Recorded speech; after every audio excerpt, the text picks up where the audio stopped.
Video like जरूर कर लीजिए और ऐसे वीडियो लगातार फ्री में पाने के लिए चैनल को तुरंत सब्सक्राइब कर लीजिए और बेल आइकन को जरूर टैप कर लीजिए ताकि आगे भी सारे वीडियो आपको मिलते रहे। यूट्यूब में फॉलो करते हैं तो प्लीज ये वाला फ्री टेलीग्राम चैनल जरूर ज्वाइन कर लीजिएगा। सारे नोटिफिकेशन सारे अपडेट यहीं पे आते हैं, ध्यान रखिए। नमस्कार दोस्तों शुरू कर दिया है मैंने आज यूपी पीसीएस आरओ यारो का जो हम लोगों ने स्टडी फॉर सिविल सर्विसेज में क्या कराया था, समीक्षा अधिकारी और सहायक समीक्षा अधिकारी का जो ऑफलाइन टेस्ट हम लोगों ने कराया था उसका पेपर मैं आप लोगों के लिए ले आया हूँ। आज किसका ले आया हूँ? जीएस का पेपर करेंगे आज हम लोग इसके 140 नंबर का। ठीक है, तो चलिए शुरू करते हैं। आप देखिए आपकी कैसी तैयारी है, नंबर कितने आए हैं। ठीक है, आप कमेंट में भी बताइएगा कितने करने हैं, पूरे 10 करने हैं या डेली एक करना है। ठीक है, 6-7 करा दूँ, 5 करा दूँ, बताइए। क्योंकि 10 मैं ऑलरेडी करा चुका हूँ, नहीं देखा प्लेलिस्ट बनी हुई है, उसको भी देख लीजिए। ये ऑफलाइन सेंटर वाले हैं हमारे। चलिए तो शुरू करते हैं इसको। सबसे पहला क्वेश्चन, अनाथ बालिकाओं की देखभाल और शिक्षा के लिए वर्ष 1896 में ढोंडो केशव कारवे द्वारा एक अनाथ बालिका आश्रम की स्थापना की गई थी दोस्तों। तो ये बिल्कुल सही उत्तर है। दूसरा, रामाभाई रनाडे ने महिलाओं और बच्चों के कल्याण तथा विधवाओं को आत्मनिर्भर बनाने के उद्देश्य से 1909 में पुणे में सेवा सदन की स्थापना की थी। तो ये भी बिल्कुल सही है दोस्तों। ठीक है। तीसरा, रायतवाड़ी बंदोबस्त के प्रणेता थॉमस मुनरो कौन थे भैया? रायतवाड़ी सिस्टम के फादर, मतलब फादर ऑफ रायतवाड़ी सिस्टम भी बोला जाता है थॉमस मुनरो और अलेक्जेंडर रीड को। यह व्यवस्था ब्रिटिश भारत की 51% भूमि क्षेत्र पर लागू हुई थी। बिल्कुल सही है, यानी इसकी तीनों स्टेटमेंट बिल्कुल करेक्ट थी दोस्तों। ठीक है, चलिए। दूसरा, निम्नलिखित को कालानुक्रम में व्यवस्थित करना है दोस्तों। प्रथम सौर ऊर्जा संयंत्र कब लगा? रिश्रा में प्रथम जूट मिल की शुरुआत कब हुई? भारत में पहली बार इस्पात का उत्पादन कब हुआ? और बंबई में प्रथम कपड़ा मिल का प्रारंभ कब हुआ? ठीक है, तो इन सबको आपको टाइम पीरियड बताना है। तो देखिए, प्रथम सौर ऊर्जा संयंत्र ये बना 2012 में। ठीक, पहली चीज़। रिश्रा में प्रथम जूट मिल की अगर बात करेगा तो ये लगी सबसे पहले 1855 में। ठीक है, 1855 हो जाएगा। पहली बार इस्पात के उत्पादन की अगर बात करेगा दोस्तों तो ये हुई थी 1874 में हुआ था। और प्रथम कपड़ा मिल बहुत इंपॉर्टेंट है दोस्तों, बम्बई में लगी थी 1854 में, यानी ये सबसे पहले लगा। ठीक है, और चौथा इनमें से कहाँ दिख रहा है? सिर्फ यहाँ दिख रहा है। अगर आपको एक भी याद होता तो काम बन जाता। ठीक है, चौथा वाला अगर याद होता। चलिए खैर, तीसरे नंबर पे चलते हैं। इसको भी कालानुक्रम में व्यवस्थित करना है दोस्तों हम लोगों को। ग्रेट इंडियन पेनिसुलर रेलवे हड़ताल ये कब हुई? गोलीमुरी टिनपटल हड़ताल ये कब हुई? असम बंगाल रेलवे हड़ताल ये कब हुई? अहमदाबाद टेक्सटाइल स्ट्राइक ये कब हुई? तो मुझे लगता है अगर कुछ नहीं पता होगा तो इनमें से आपको अहमदाबाद टेक्सटाइल स्ट्राइक तो पता ही होगी दोस्तों। ठीक है, अहमदाबाद टेक्सटाइल स्ट्राइक जो गांधी जी ने देखी थी 1918 में, ये तो पता होगा दोस्तों आपको ना। ठीक है, बढ़िया बात है। अब असम बंगाल रेलवे स्ट्राइक की बात अगर करें तो ये कब हुई थी दोस्तों? ये हुई थी इसी के बाद 1921 में हुई थी। गुलुमरी टिन प्लेट स्ट्राइक ये कब हुई थी दोस्तों? ये हुई थी 1929 में।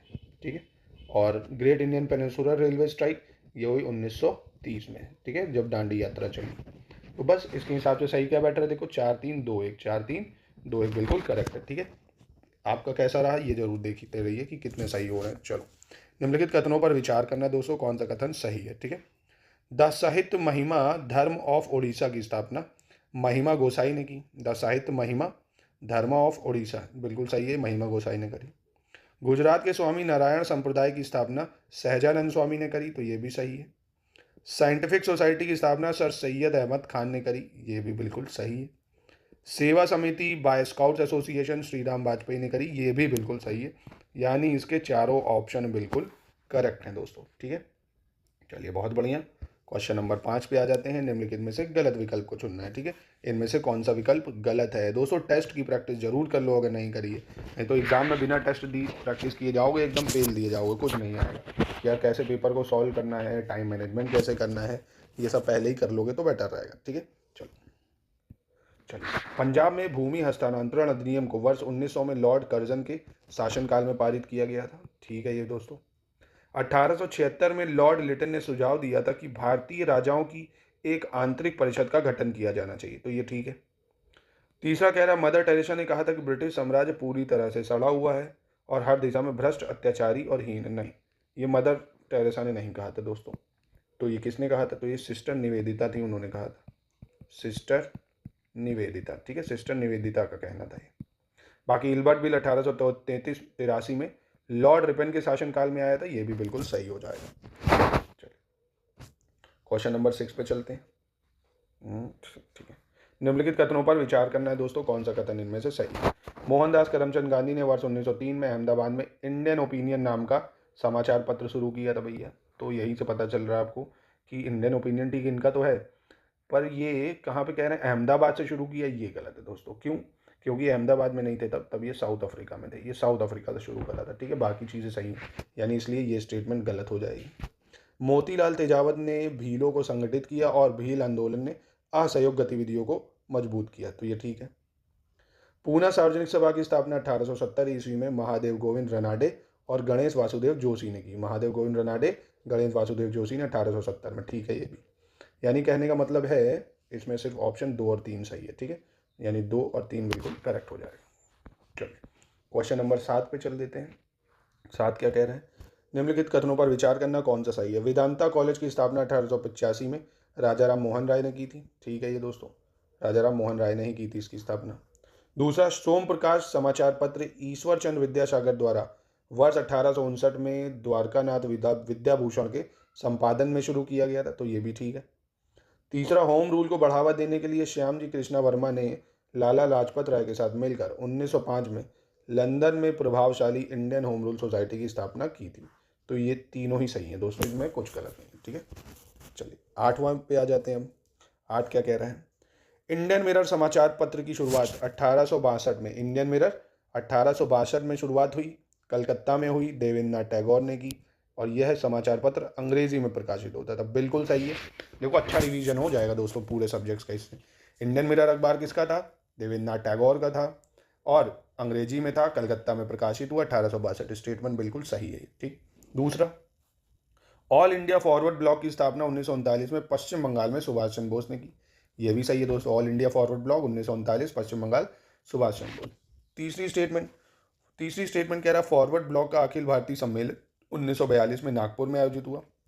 ये गलत है दोस्तों, ये 1942 में नहीं हुआ था, ये हुआ था 1940 में। कब हुआ था? 1940 में नागपुर में। ठीक है, सब सही था, बस ये 1942 की जगह 1940 होना चाहिए था, यानी स्टेटमेंट 1 और 2 बिल्कुल करेक्ट हो जाएगी इसकी। चलो बहुत बढ़िया। क्वेश्चन नंबर 9 पे आते हैं। अच्छे से रिवीजन हो जाएगा दोस्तों इससे, ठीक है, इसको करो जरूर। इंडिपेंडेंट लेबर पार्टी के संबंध में निम्नलिखित कथनों पर विचार करना है। ठीक है, इंडिपेंडेंट लेबर पार्टी, कोई दिक्कत नहीं, कर देंगे।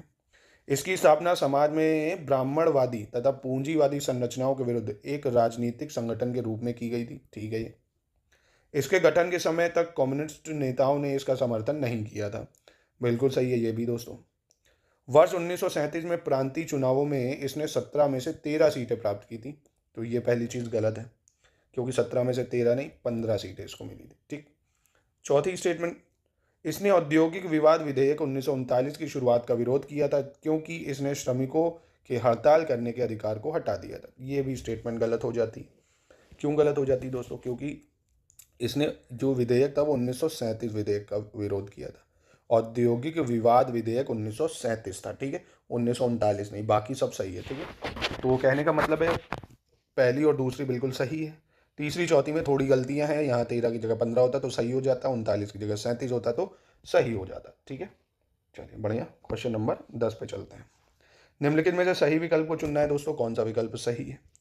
भारतवर्ष का वर्णन सर्वप्रथम प्राकृत भाषा में खारवेला की हाथी गुम्फा अभिलेख से मिलता है दोस्तों। पहली बात, भारतवर्ष की बात कर रहे हैं। ठीक है।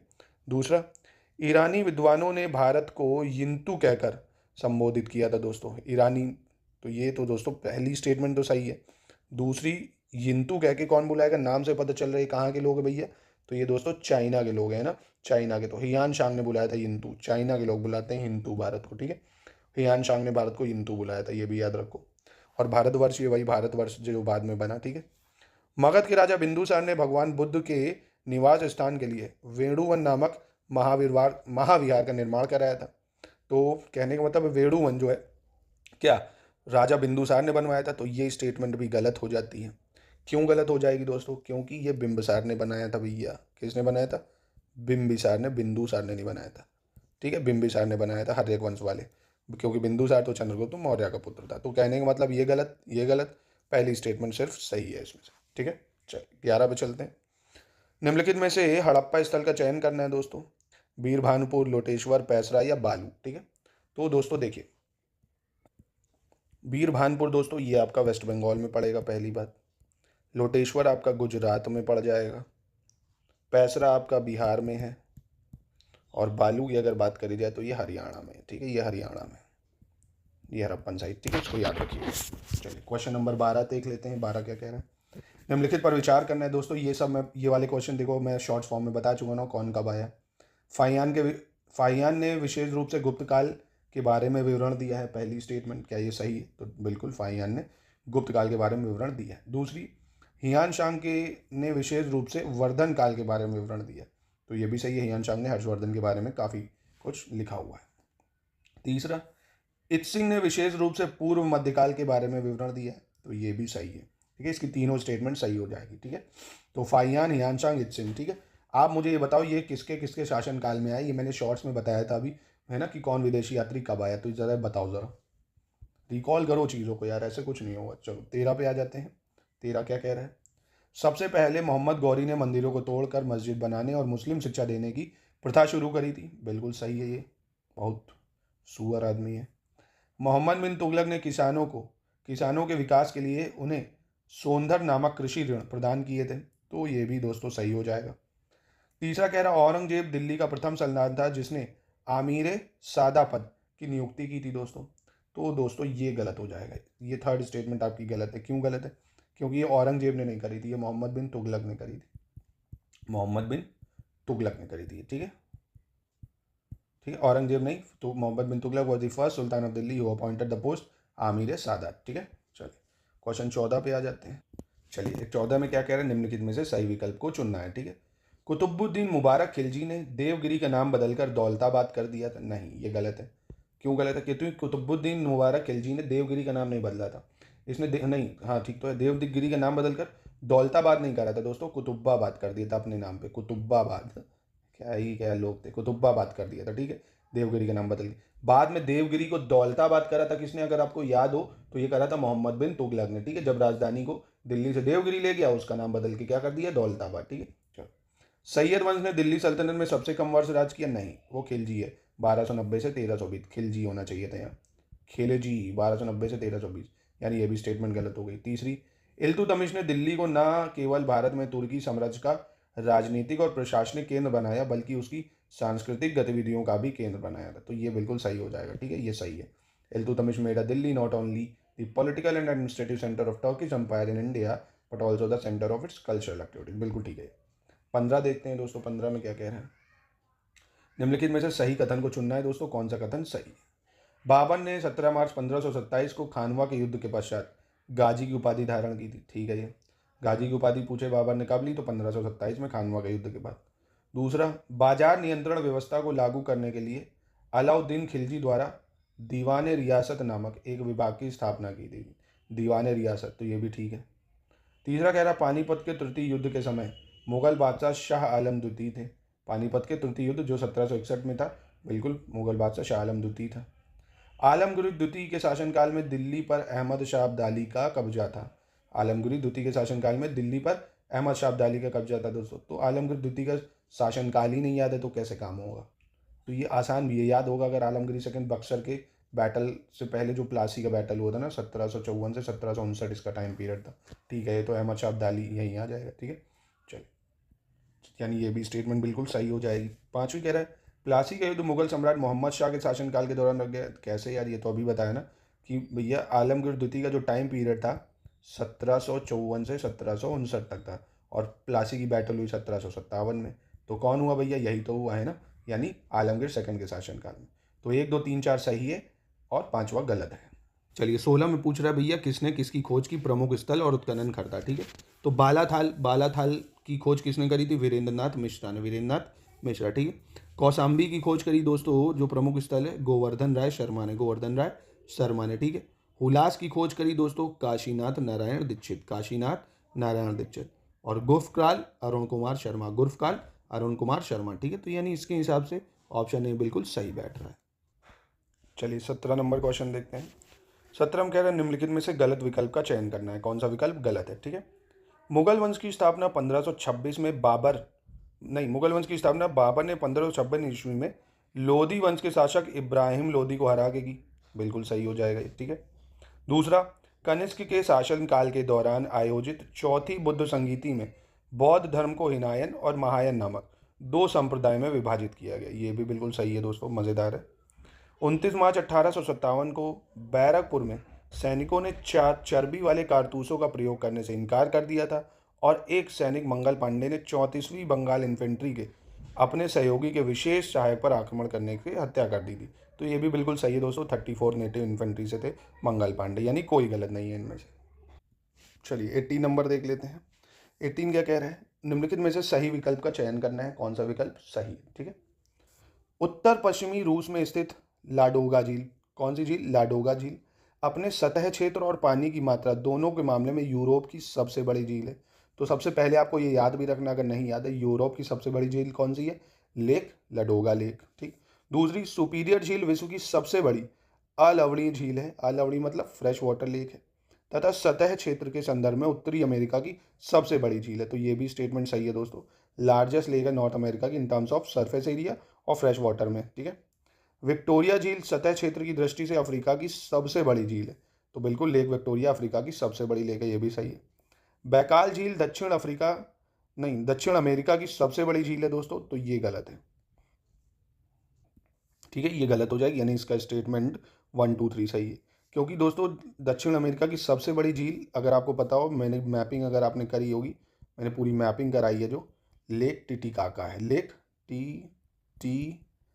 लेक टिटिकाका सबसे बड़ी लेक है साउथ अमेरिका की, यानी इसका 1 2 3 सिर्फ सही है, बाकी गलत हो जाएगा। चलिए 19 देख लेते हैं दोस्तों। 19 क्या कह रहा है, एक सेकेंड। भूमध्य रेखा निम्नलिखित में से किन देशों से होकर गुजरती है। तो ये मैं बता दूंगा भैया, भूमध्य रेखा याद कर लो, पूछता है एग्जाम में। तो देखो याद रखो भैया, 13 देशों से होकर गुजरती है। कितने देशों से, 13 देशों से। ठीक है, अब 13 देशों को याद कैसे करोगे, सबसे पहले साउथ अमेरिका के याद कर लो कि सर साउथ अमेरिका के तो मुझे पता है, इक्वेडोर, कोलंबिया, ब्राज़ील है। इक्वेडोर, ठीक है, कोलंबिया, ब्राज़ील, ठीक है, ये सब इक्वेडोर कोलंबिया हो गया, ब्राज़ील हो गया। बाकी गैबन कॉन्गो, एक बार मैप देख डालो, Gabon Congo, DRC, Kenya, Sao Tome Principe, ये सब है। ठीक है, याद रख लो इसको यार। यानी इनमें से अगर देखोगे ना सही कौन सा है, तो इसके हिसाब से दोस्तों सी बिल्कुल सही है। 2 3 4 5, 2 3 4 5, इंडोनेशिया, मालदीव से गुजरती है, तो इसलिए इंपॉर्टेंट भी है। ठीक है, माल्टा से नहीं जाती। मैप देख डालो फटाक से एक बार। चलो 20 पे आते हैं। चलिए कह रहा है निम्नलिखित में से सही विकल्प का चयन करना है। भारत की मानक मध्यमा रेखा उत्तर प्रदेश राज्य के शहर मिर्ज़ापुर से होकर गुजरती है, बिल्कुल। जो इंडियन स्टैंडर्ड मेरिडियन है, भारत की टाइमलाइन मिर्ज़ापुर से जाती है, बिल्कुल सही है।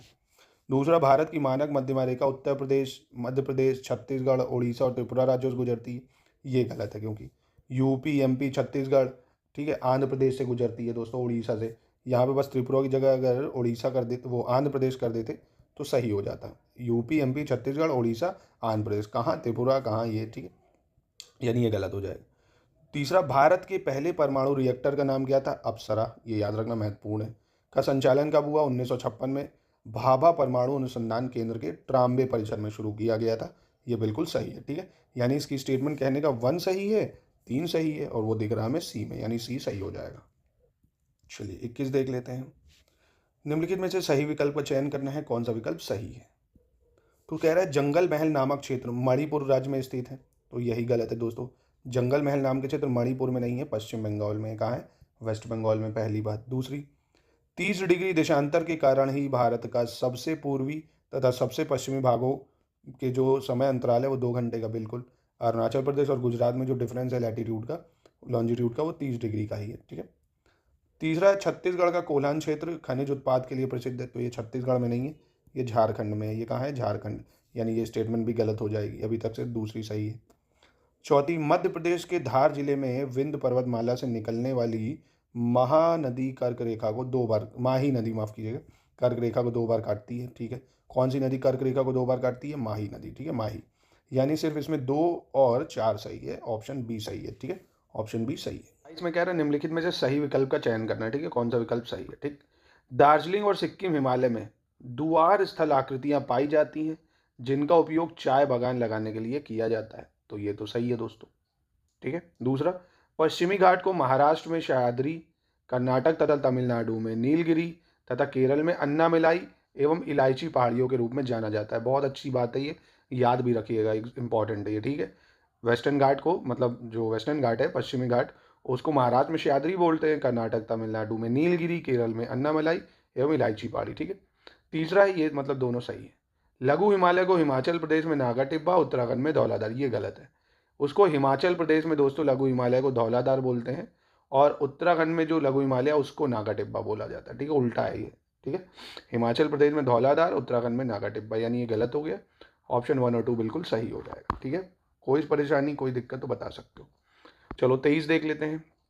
23 क्या कह रहा है, निम्नलिखित में से इसमें भी सही विकल्प का चयन करना है दोस्तों, कौन सा सही है। ठीक, श्रीलंका भारत से मन्नार की खाड़ी और पाक जल डमरू मध्य द्वारा अलग हुआ है, तो बिल्कुल सही है दोस्तों। भारत की मन्नार की खाड़ी, ये गल्फ ऑफ मन्नार और पाक स्ट्रेट पड़ता है बीच में श्रीलंका और इंडिया के।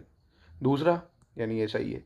कॉन्गो नदी एकमात्र प्रमुख नदी है जो भूमध्य रेखा को 2 बार काटती है। ये मैंने अफ्रीका के मैप में भी आपको पढ़ाया, अगर मैपिंग देखी है मेरी, 2 बार ऐसे काटती है इक्वेटर को। ठीक है, ये हो गया आपका सही है। मतलब भारत के 4 उत्तरी पूर्व राज्य अरुणाचल प्रदेश, मेघालय, मणिपुर, मिजोरम अपनी सीमा रेखा म्यांमार से साझा करते हैं, तो ये गलत है। क्यों? क्योंकि अरुणाचल प्रदेश, नागालैंड, मणिपुर, मिजोरम, ठीक है, इनमें से सिर्फ और सिर्फ अरुणाचल प्रदेश, नागालैंड, मणिपुर, मिजोरम ये करते हैं, मेघालय नहीं करता। ठीक है, अरुणाचल, नागालैंड, मणिपुर, मिजोरम। ठीक है, मेघालय की जगह नागालैंड होता तो सही हो जाता, यानी सिर्फ 1 और 2 इसका सही है। 24 पे चलते हैं।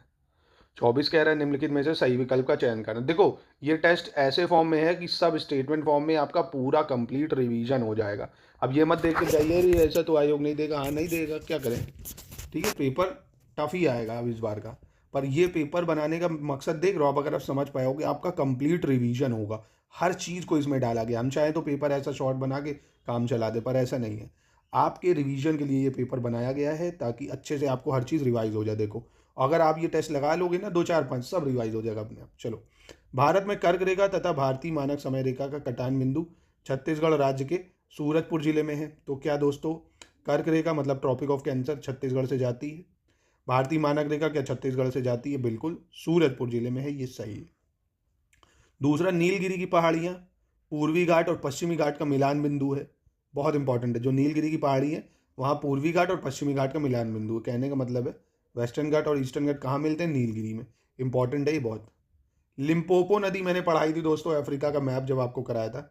लिम्पोपो नदी एकमात्र नदी है जो मकर रेखा को 2 बार काटती है दोस्तों। ये मैंने अफ्रीका के मैपिंग में बहुत अच्छे से आपको बताई थी। अगर मैपिंग नहीं देखी तो मैपिंग देख लो। अभी उसको आर ओ के बाद मैं मैपिंग फिर से कंटिन्यू करूंगा, वो यूपीएससी यूपी पीसीएस के लिए। अभी उसके एग्जाम के चक्कर में सिर्फ अफ्रीका, नॉर्थ अमेरिका और यूएसए कराया है, कनाडा। चलो फिलहाल ये भी स्टेटमेंट सही है, तीनों स्टेटमेंट बिल्कुल सही हो जाएंगे, और इंपॉर्टेंट बहुत है ये क्वेश्चन, भूल मत जाना। चलो 25 देखते हैं। निम्नलिखित में से सही विकल्प का चयन करना है। ठीक है, कौन सा विकल्प सही है? मैकमोहन रेखा चीन और भारत के बीच अंतर्राष्ट्रीय सीमा है। बिल्कुल सही है भाई। 8 डिग्री चैनल मिनिकॉय और मालदीव द्वीप को अलग करता है दोस्तों, तो ये भी बहुत इंपॉर्टेंट है, याद रखिएगा। इससे पहले भी ये टेस्ट में करा चुका हूं मैं। तीसरा कह रहा है 9 डिग्री चैनल लक्षद्वीप को कावारती से जोड़ता है। नहीं, लक्षद्वीप को कावारती नहीं से जोड़ता है, लक्षद्वीप को जोड़ता है ये दोस्तों मिनिकॉय से। बहुत इंपॉर्टेंट है, लक्षद्वीप को मिनिकॉय से जोड़ता है कौन? 9 डिग्री चैनल। ठीक, 8 डिग्री चैनल मालदीव और मिनिकॉय को जोड़ता है। जैसे ये मालदीव है, ये मिनिकॉय है, मिनिकॉय ये मालदीव। याद रखो यार, ये आ सकता है इस बार। तो यहाँ 8 डिग्री चैनल है। अब ये लक्षद्वीप है और ये मिनिकॉय है, तो यहाँ पे 9 डिग्री चैनल है। ठीक, 10 डिग्री चैनल द्वारा उत्तर में अंडमान और दक्षिण में निकोबार अलग किए जाते हैं। मतलब नॉर्थ अंडमान और निकोबार, जैसे ये नॉर्थ अंडमान है और ये निकोबार, इसको बीच में आता है यहाँ 10 डिग्री चैनल। ठीक है, क्या आता है? 10 डिग्री चैनल।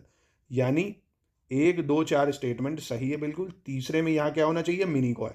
बहुत इंपॉर्टेंट ये क्वेश्चन है, ये क्वेश्चन है सारे। देखो, अब यहाँ से आपका 1 क्वेश्चन, 2 3 4 क्वेश्चन सिर्फ एक से ही कवर हो गए दोस्तों। मतलब 140 में अगर सब स्टेटमेंट वाइज भी जोड़ दो, 14 चौको 56, 500 से ज़्यादा क्वेश्चन सिर्फ एक पेपर से कवर हो रहे हैं। ऐसा आपको कहीं नहीं मिलेगा, ये समझ लो। तो अच्छे से बस इसको रिवाइज करना है और कुछ नहीं। चलो 26 पे आ जाते हैं। भारत का सबसे उत्तरी बिंदु इंदिरा कोल, यह जम्मू कश्मीर केंद्र शासित प्रदेश में है। बिल्कुल दोस्तों, बिल्कुल सही है ये। दूसरा, भारत का सबसे पूर्वी बिंदु गुहार मोती गांव है जो अरुणाचल प्रदेश में स्थित है। तो ये भी बिल्कुल दोस्तों स्टेटमेंट सही है, बिल्कुल सही हो जाएगी। एक सेकंड, अरुणाचल प्रदेश नहीं, नहीं गुहार मोती नहीं है, इसके गांव का नाम गुहार मोती नहीं है। इसके गांव का नाम जो है दोस्तों किबीथू है। क्या है? किबीथू। यहाँ मैं लिख देता हूँ, की बी थू, ठीक है। तो गुहार मोती नहीं है, गुहार मोती नहीं, किबीथू है दोस्तों। कौन सा है? किबीथू है, ठीक है। अरुणाचल प्रदेश का सबसे पूर्वी बिंदु किबीथू है, ठीक है। नेक्स्ट, किन्हीं दो समानांतर अक्षांश रेखाओं के बीच की दूरी 111 किलोमीटर होती है। ये बहुत इंपॉर्टेंट है, याद रखिएगा। जो दो पैरेलल लैटिट्यूड्स है ना, इनके बीच की दूरी कितनी होती है? ऐसे 111। देखो लैटिट्यूड लेटे होते हैं ऐसे और लॉन्जिट्यूड ऐसे खड़े होते हैं, तो इनके बीच की दूरी 111 किलोमीटर होती है, ये सही है। गुजरात के कच्छ जिले में स्थित किबीथू भारत का सबसे पश्चिमी है? नहीं। देखो ये जो गुहार मोती है ये गुजरात में है, गुहार मोती गुजरात का पश्चिमी बिंदु है और किबीथू गांव वो पूर्वी का सबसे पूर्वी बिंदु है, ठीक है। बस ये उल्टा लिख दिया गया है, यानी सिर्फ 1 और 3 स्टेटमेंट सही है, 2 और 4 स्टेटमेंट गलत है। सिंपल भाषा में ये समझो बस, ठीक है। कोई परेशानी हो तो बता सकते हो। चलो 27 देखते हैं। निम्नलिखित में से कौन सा विकल्प गलत है दोस्तों, ये बताना है, ठीक है। भारतीय मुख्य भूमि का सबसे दक्षिण बिंदु केप कॉमरिन है। भारत का जो सबसे दक्षिण बिंदु है केप कॉमरिन है, जो तमिलनाडु राज्य के कन्याकुमारी शहर में। तो ये बिल्कुल सही है दोस्तों, ये बिल्कुल सही है, क्योंकि केप कॉमरिन जो है ये यहाँ पे पड़ता है। बाकी ऐसे आप मिलाओगे तो यहाँ इंदिरा पॉइंट भी है ना, वो नहीं। भारत मुख्य भूमि की बात यहाँ कर रहा है, इंडिया मेन लैंड की बात कर रहा है, तो कन्फ्यूजन नहीं होनी है। इंडियन मेन लैंड की जब बात करेंगे ना, ये वाले भारत की, तो उसका जो पॉइंट है वो क्या है? केप कॉमरिन। जब संपूर्ण भारत की बात कर लेगा तब आप बताओगे इंदिरा पॉइंट, जो ये निकोबार में है, ठीक है। वो दोनों अलग बातें हैं। डूरंड रेखा भारत और अफगानिस्तान के बीच एक अंतर्राष्ट्रीय सीमा रेखा है। तो डूरंड रेखा भारत और अफगानिस्तान के बीच में नहीं है दोस्तों, ये किसके बीच में है डूरंड रेखा? पाकिस्तान और अफगानिस्तान के बीच में, ठीक है, भारत नहीं। डूरंड जो है वो पाक और अफगानिस्तान के बीच में अंतर्राष्ट्रीय रेखा है, तो इसलिए ये स्टेटमेंट गलत हो जाती है, यानी ऑप्शन बी सही। पर ये आपको ये देखो, ये एक और चीज़ डंकन पास याद रखना है, बहुत इंपॉर्टेंट है ये डंकन पास। क्या है डंकन पास?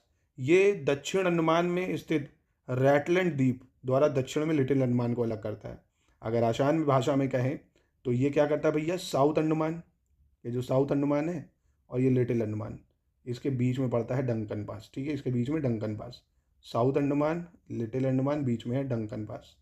ये आपको Duncan pass 8 degree channel, 9 degree channel, 10 degree channel और ये डंकन पास एकदम रट लो, ठीक है। ये आएगा इस बार, पक्का है आएगा।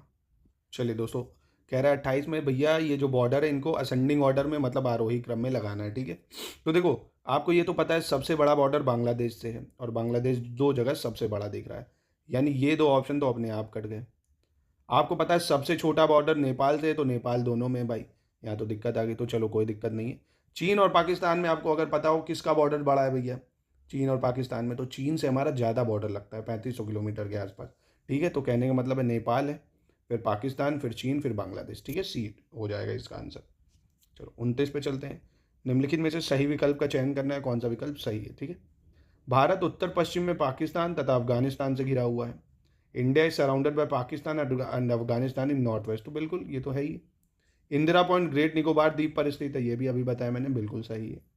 भारत अफगानिस्तान के साथ 106 किलोमीटर लंबी सीमा रेखा शेयर करता है, बिल्कुल सही है ये, पर वो हिस्सा पीओके में आता है ना, पीओके में, तो ये भी ठीक ही है। पर भारत जो है पूर्व में चीन, नेपाल तथा भूटान से घिरा हुआ है। तो दोस्तों आपको बताओ पूरब इधर है, पूरब में क्या है? बांग्लादेश और म्यांमार है ना।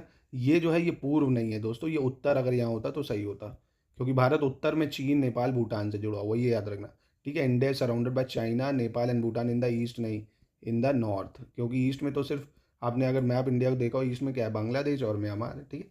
तो यानी इसका जो पहली स्टेटमेंट, दूसरी, तीसरी सिर्फ सही है, यानी ऑप्शन सी इसका सिर्फ सही है दोस्तों, ठीक है। चलिए 31 नहीं 30 पे देखते हैं। 30 कह रहा है निम्नलिखित में से फिर से वही गलत का चुनाव करना है, कौन सा गलत है, ठीक है। क्षेत्रफल की दृष्टि से भारत का सबसे छोटा केंद्र शासित प्रदेश लक्षद्वीप है, तो जी हाँ बिल्कुल दोस्तों। रैटक्लिफ रेखा अफगानिस्तान और पाकिस्तान के बीच एक अंतर्राष्ट्रीय सीमा है, गलत है ये। अफगानिस्तान नहीं दोस्तों, ये भारत और पाकिस्तान के बीच में, इंडिया पाकिस्तान के बीच रैटक्लिफ लाइन है और चाइना के साथ मैकमोहन लाइन है। ये स्टेटमेंट गलत है, बाकी सारी सही है, ठीक है। उत्तर पूर्वी राज्य त्रिपुरा 3 तरफ उत्तर, दक्षिण और पश्चिम से बांग्लादेश से घिरा है, ये भी स्टेटमेंट याद रखिएगा, काफ़ी इंपॉर्टेंट है। उत्तर पूर्वी राज्य त्रिपुरा बांग्लादेश के साथ 856 किलोमीटर लंबी सीमा साझा करता है, ठीक है। तो ये भी सही है, ठीक है। कहने का मतलब सिर्फ बी स्टेटमेंट गलत है, बाकी सारी करेक्ट, ठीक है। चलिए 31 नंबर पे चलते हैं। 31 क्या कह रहा है? निम्नलिखित में से कौन सा कथन सही है, ये बताना है दोस्तों। निम्नलिखित में से कौन सा कथन सही है? चलिए ठीक है। पंचनाद मतलब पंचनाद नाम पंजाब की 5 प्रमुख नदियों सतलज, व्यास, रावी, चेनाब, झेलम इनकी वजह से मिला है, तो बिल्कुल सही है। भारत की समुद्री तट की जो रेखा है, मतलब समुद्री तट की लंबाई है, वो 7516.6 किलोमीटर की है, तो ये भी बिल्कुल करेक्ट हो जाएगा दोस्तों। गोंडवाना क्रम की चट्टानें तांबे के उत्पादन के लिए प्रसिद्ध हैं, ये गलत है दोस्तों, तांबे की नहीं, कोयले के उत्पादन के लिए प्रसिद्ध है। किसके लिए? कोयले के उत्पादन के लिए। चौथा कह रहा भारत में पेट्रोलियम पदार्थ द्वितीय क्रम की अवसादी चट्टानों में पाए जाते, नहीं, द्वितीयक नहीं, तृतीय क्रम की अवसादी चट्टानों में पाए जाते हैं, यानी सिर्फ 1 और 2 सही है, 3 और 4 गलत हो जाएगा। चलिए 32 देख लेते हैं, निम्नलिखित में से सही विकल्प का चुनाव करना है। कह रहे हैं कुडप्पा संरचना का सर्वाधिक विकास आंध्र प्रदेश राज्य के कुडप्पा क्षेत्र में हुआ है, तो ये तो सही है दोस्तों, बिल्कुल। दूसरा कह रहा है धरवाड़ संरचना का सर्वाधिक विकास केरल के धरवाड़ क्षेत्र में हुआ है, तो ये दोस्तों गलत है, यहाँ केरल नहीं होना चाहिए था, यहाँ कर्नाटक होना चाहिए था। क्या होना चाहिए था? कर्नाटक, ठीक है। तीसरा कह रहा है पश्चिम घाट पर्वत श्रृंखला की उत्पत्ति सोनेजोइक युग में हुई है, तो ये बिल्कुल सही है दोस्तों, ठीक है, यानी 1 और 3 सही है, बाकी गलत है, ठीक है। चलिए 33 पे आ जाते हैं। भैया पश्चिम की ओर बहने वाली नदियों को उनके जल ग्रहण क्षेत्र के आधार पर अवरोही क्रम, मतलब छोटे से बड़े ऑर्डर में सेट करना है, इसको कोई दिक्कत नहीं, आसान है।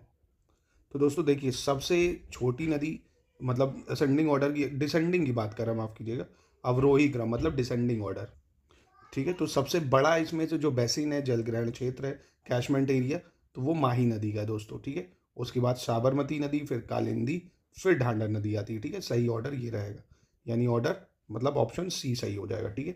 चलिए 34 पे देख लेते हैं क्या कह रहे हैं।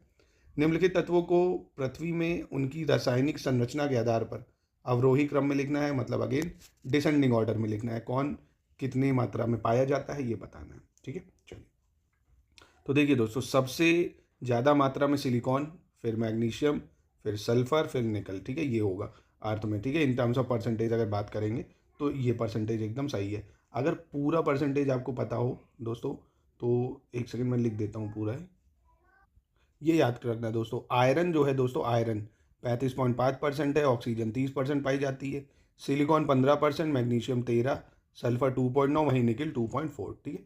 बस इतना आपको याद रखना है। चलिए 35 पे आ जाते हैं। 35 में कह रहा है निम्नलिखित में से सही विकल्प का चयन करना है, कौन सा विकल्प सही है। जूट, कपास, तंबाकू, गन्ना, चाय, कॉफ़ी एवं रबड़ आदि रोपड़ फसलें, ठीक है। Jute, cotton, tobacco, sugar cane, tea, coffee, rubber, ये सब प्लांटेशन क्रॉप, गलत है दोस्तों, ये प्लांटेशन क्रॉप नहीं है, ये कैश क्रॉप है पहली चीज़, ठीक है। तो ये तो स्टेटमेंट गलत हो जाएगी यहाँ पे, है ना। कॉमर्शियल क्रॉप कह सकते हैं जिनको हम, कॉमर्शियल क्रॉप है ये सब, क्या है? Commercial crop. दूसरा जूट, कपास, तंबाकू एवं गन्ना नकदी फसलें हैं, नकदी फसलें मतलब कैश क्रॉप नहीं, कैश क्रॉप नहीं है दोस्तों। ये क्या है आपकी? नहीं ठीक तो है, हाँ ये सही है, कैश क्रॉप ही तो है, ये कैश क्रॉप है दोस्तों, ठीक है, ये कैश क्रॉप है। तीसरा चाय, कॉफ़ी, रबड़, गन्ना, केला, ये सब वाणिज्यिक फसलें, नहीं ये गलत है दोस्तों, ये प्लांटेशन है, मतलब ये प्लांटेशन क्रॉप कह सकते हो आप इनको, ठीक है। इनको क्या कह सकते हैं? प्लांटेशन क्रॉप, ठीक है। कहने का मतलब है ये गलत, सिर्फ बी सही है। चलिए 36 पे चलते हैं। 36 क्या कह रहे हैं? निम्नलिखित में से सही विकल्प का चयन करना है, कौन सा विकल्प सही है। 1793 के चार्टर एक्ट द्वारा लॉर्ड विलियम बेंटिक को भारत का पहला गवर्नर जनरल बनाया गया था, तो ये दोस्तों ये तो गलत हो गया स्टेटमेंट, क्योंकि ये 1793 नहीं 1833 के चार्टर एक्ट से हुआ था, ठीक है। तो यानी पहली स्टेटमेंट तो गलत है। दूसरी, संविधान सभा द्वारा 24 जनवरी 1950 को डॉक्टर राजेंद्र प्रसाद को भारत के पहले राष्ट्रपति चुने गए, ये सही है। 20 फरवरी 1947 को ब्रिटिश प्रधानमंत्री क्लीमेंट एटली ने घोषणा की थी 30 जून 1948 तक भारत में ब्रिटिश शासन समाप्त हो जाएगा, तो ये भी सही है दोस्तों, ठीक है। यानी इसके स्टेटमेंट 2 और 3 सही है, सिर्फ एक गलत है। चलिए 37 पे चलते हैं। क्वेश्चन 37 में कह रहा है निम्नलिखिट में से कौन सा विकल्प सही है, थोड़ा जूम कर देते हैं। चलिए कौन सा विकल्प सही है दोस्तों, ये चुनना है आपको, कोई दिक्कत नहीं है, बता ले जाओगे। वर्ष 1862 में 1861 के भारतीय परिषद अधिनियम के अंतर्गत इलाहाबाद के लिए एक नई विधान परिषद की स्थापना का प्रावधान किया गया था दोस्तों। तो ये दोस्तों इलाहाबाद के लिए नहीं था, ये बंगाल के लिए था। किसके लिए था? बंगाल के लिए था, तो ये स्टेटमेंट तो हो गई गलत। 1773 के रेगुलेटिंग एक्ट के दोषों को सुधारने के लिए ब्रिटिश संसद द्वारा 1781 में एक संशोधन अधिनियम पारित किया गया था, जिसे बंदोबस्त अधिनियम के रूप में जाना जाता है। बिल्कुल दोस्तों, पिट्स इंडिया एक्ट को ही बंदोबस्त अधिनियम कहते थे, या एक्ट ऑफ सेटलमेंट। मूल संविधान के हिंदी संस्करण का सुलेखन वसंत कृष्ण वैद्य द्वारा किया गया था। The calligraphy of Hindi version of original constitution was done by Vasant Krishna Vaidya, तो ये भी बिल्कुल सही है। ठीक है, नेक्स्ट भीमराव रामजी अम्बेडकर, मतलब भीमराव अम्बेडकर की बात कर रहे हैं। भारतीय संविधान की संविधान सभा की संचालन समिति के अध्यक्ष नियुक्त किए गए थे, मतलब स्टीयरिंग कमेटी के नहीं, तो ये गलत है। ये राजेंद्र प्रसाद थे। ये कौन थे? राजेंद्र प्रसाद थे स्टीयरिंग कमेटी के अध्यक्ष। तो देखो आप 2 और 3 स्टेटमेंट सिर्फ सही है, यानी कहने का मतलब ऑप्शन ए सिर्फ सही है। तो देख लो दोस्तों, अच्छा रिवीजन हो जाता है। देखिए अच्छा टेस्ट करेंगे तो रिवीजन अच्छा होगा। चलिए 38 नंबर पे आ जाते हैं। फिर से वही बताना है कौन सा विकल्प सही है। सब पूरा पेपर विकल्पों ऐसे ही स्टेटमेंट वाइज ही मिलेगा आपको, तब ठीक है, मज़ा आ जाएगा, पूरा रिवीजन अच्छा हो जाएगा आपका। ठीक है, चलिए संविधान सभा के गठन का विचार सबसे पहले वर्ष 1934 में कम्युनिस्ट आंदोलन के अग्रणी मानवेंद्र नाथ रॉय या एम.एन. रॉय ने किया था, तो ये बिल्कुल सही है दोस्तों। चलिए दूसरा कह रहा है भारतीय राष्ट्रीय कांग्रेस ने वर्ष 1935 में पहली बार आधिकारिक तौर पर भारत का संविधान बनाने के लिए संविधान सभा की मांग की, तो ये भी बिल्कुल सही है। तीसरी स्टेटमेंट कह रहा है वर्ष 1939 में जवाहरलाल नेहरू ने घोषणा की कि स्वतंत्र भारत का संविधान वयस्क मताधिकार के आधार पर निर्वाचित संविधान सभा द्वारा बनाया जाएगा, इसमें कोई बाहरी हस्तक्षेप नहीं होगा।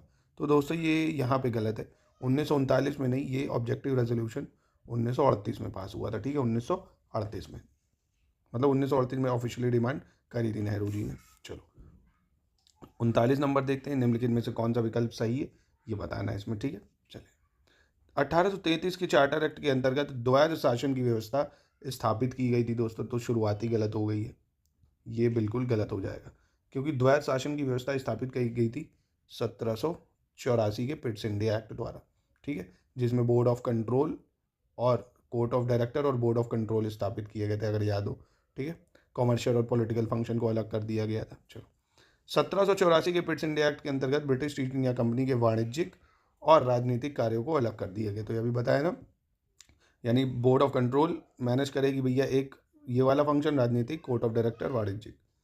तीसरा है भारतीय संविधान का अनुच्छेद 315 संघ और राज्यों के लिए लोक सेवा आयोग के संबंध में प्रावधान प्रदान करता है, बिल्कुल सही और मोस्ट इंपॉर्टेंट आर्टिकल है 315। ठीक है, पब्लिक सर्विस कमीशन से डील करता है।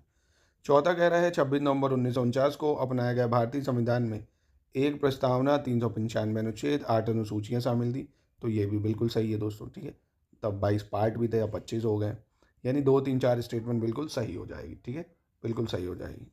40 पे आ जाते हैं। 40 क्या कह रहा है, निम्नलिखित में से कौन सा विकल्प सही है दोस्तों ये बताना। ठीक है, फ्रेड डब्ल्यू रिक्स ने भारतीय संघवाद को सहकारी संघवाद कहा है।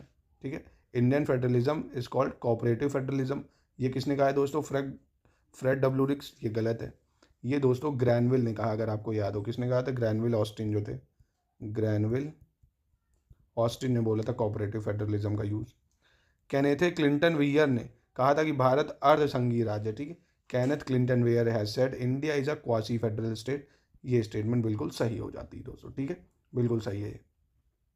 बाकी अध्यक्षात्मक शासन का उदय सर्वप्रथम स्वीडन में हुआ था, नहीं, ये यूएसए में हुआ था दोस्तों।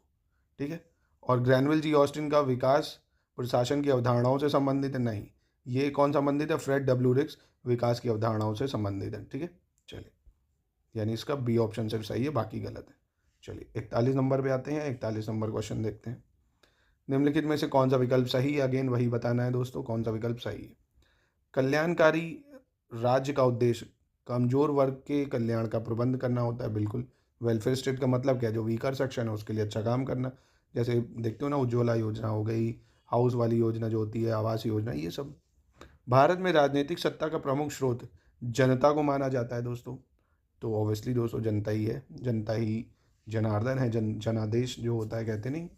चलिए तीसरा, द्विसदनी कार्यपालिका राष्ट्रपति शासन प्रणाली का आधारभूत तत्व होता है। बाई कैमरल एग्जीक्यूटिव की बात कर रहा है, is a basic element of presidential form of government, तो दोस्तों इनमें से ये तो बिल्कुल गलत हो जाएगा। द्विसदनी कार्यपालिका तो पार्लियामेंट्री सिस्टम में चलता है ना, किस में चलता है? पार्लियामेंट्री सिस्टम में चलता है।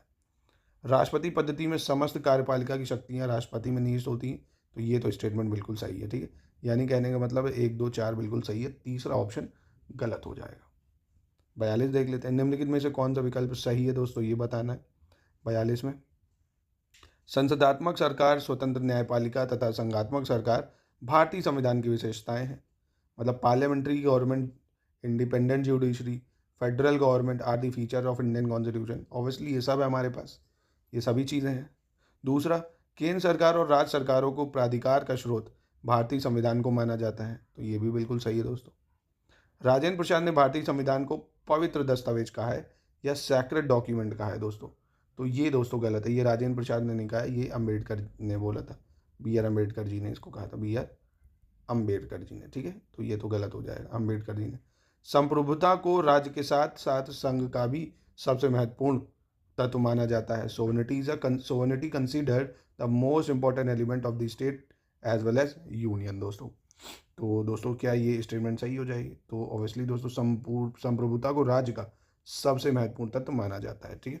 यानी इसका सिर्फ एक स्टेटमेंट चाहिए, ये नहीं, राज्य के साथ साथ संघ नहीं, सिर्फ संप्रभुता राज्य का माना जाता है दोस्तों, ठीक है। ठीक है, तो ये समझ गए होगे, सोवर्निटी सिर्फ और सिर्फ स्टेट के लिए मैटर करती है। चलो 43 देख लेते हैं। 43 क्या कह रहे हैं? कह रहे हैं 61 कॉन्स्टिट्यूशन अमेंडमेंट एक्ट 1989 के अंतर्गत लोकसभा एवं विधानसभा में चुनाव मतदानों की उम्र 21 से 18 वर्ष कर दी गई, तो ये तो बिल्कुल सही है दोस्तों। दूसरा कह रहा है 44वें संशोधन अधिनियम 1978 के अंतर्गत अनुसूचित जाति एवं अनुसूचित जनजाति के लिए राष्ट्रीय आयोग में विशेष अधिकारी के स्थान पर एक बहुसदनीय व्यवस्था का बंद किया गया था दोस्तों, तो ये दोस्तों गलत है। ये जो है ये 65th कॉन्स्टिट्यूशन अमेंडमेंट एक्ट 1990 में करा गया था, ठीक है। 65 संविधान अमेंडमेंट एक्ट 1990 में हुआ था। 65वें संशोधन अधिनियम 1990 के अंतर्गत मूल अधिकारों की सूची से संपत्ति के अधिकार समाप्त कर दिया गया था तथा इसे केवल एक विविध अधिकार के रूप में डाला गया था। तो दोस्तों ये 44th कॉन्स्टिट्यूशन से हुआ था और ये वाला 65 से, अदला बदली है यहाँ पे, ठीक है। यानी सिर्फ स्टेटमेंट एक सही है। चलिए 44 देख लेते हैं। फिर से कह रहा है निम्नलिखित में से कौन सा विकल्प सही है दोस्तों? इनमें से कोई दिक्कत नहीं हो जाएगा। भारतीय संविधान के 3रे अनुच्छेद के अनुसार भारत एक राज्यों का संघ नहीं, ये पहला आर्टिकल कहता है। India is a union of state, कौन सा कहता है? आर्टिकल 1 कहता है दोस्तों, ठीक है। 30 में तो राज्यों का नाम बदलना, राज्यों की बाउंड्री बदलना, एक राज्य को 2 में डिवाइड करना, ये सब पावर दी हुई है। दूसरा कह रहा है भारतीय संविधान की प्रस्तावना में सामाजिक, आर्थिक और राजनीतिक न्याय का उल्लेख है। बिल्कुल दोस्तों, है ना, हमारे प्रियम्बल में दिया नहीं, सोशल, इकोनॉमिक, पॉलिटिकल जस्टिस मिलेगा 3 तरह का, तो ये सही है दोस्तों, ये वाली स्टेटमेंट।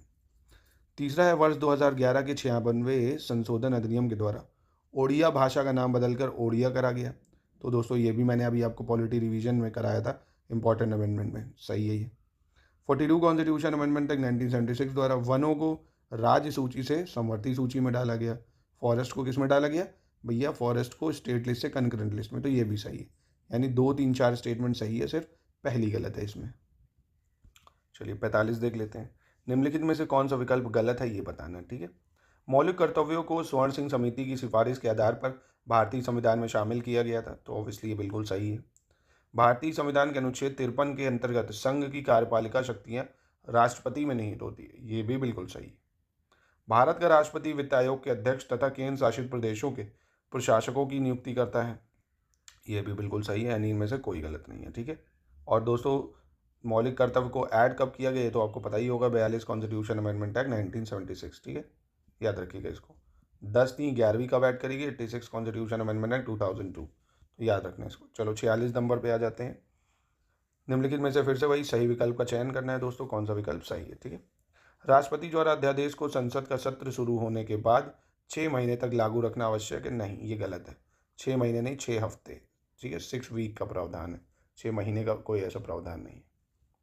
भारत के उपराष्ट्रपति का निर्वाचन एक निर्वाचक मंडल द्वारा किया जाता है जिसमें राज्यसभा और लोकसभा के सदस्य शामिल होते हैं। बिल्कुल, सिर्फ लोकसभा राज्यसभा के सदस्य राष्ट्रपति को चुनते हैं, राज्यों के विधानसभा के नहीं, ये स्टेटमेंट सही है।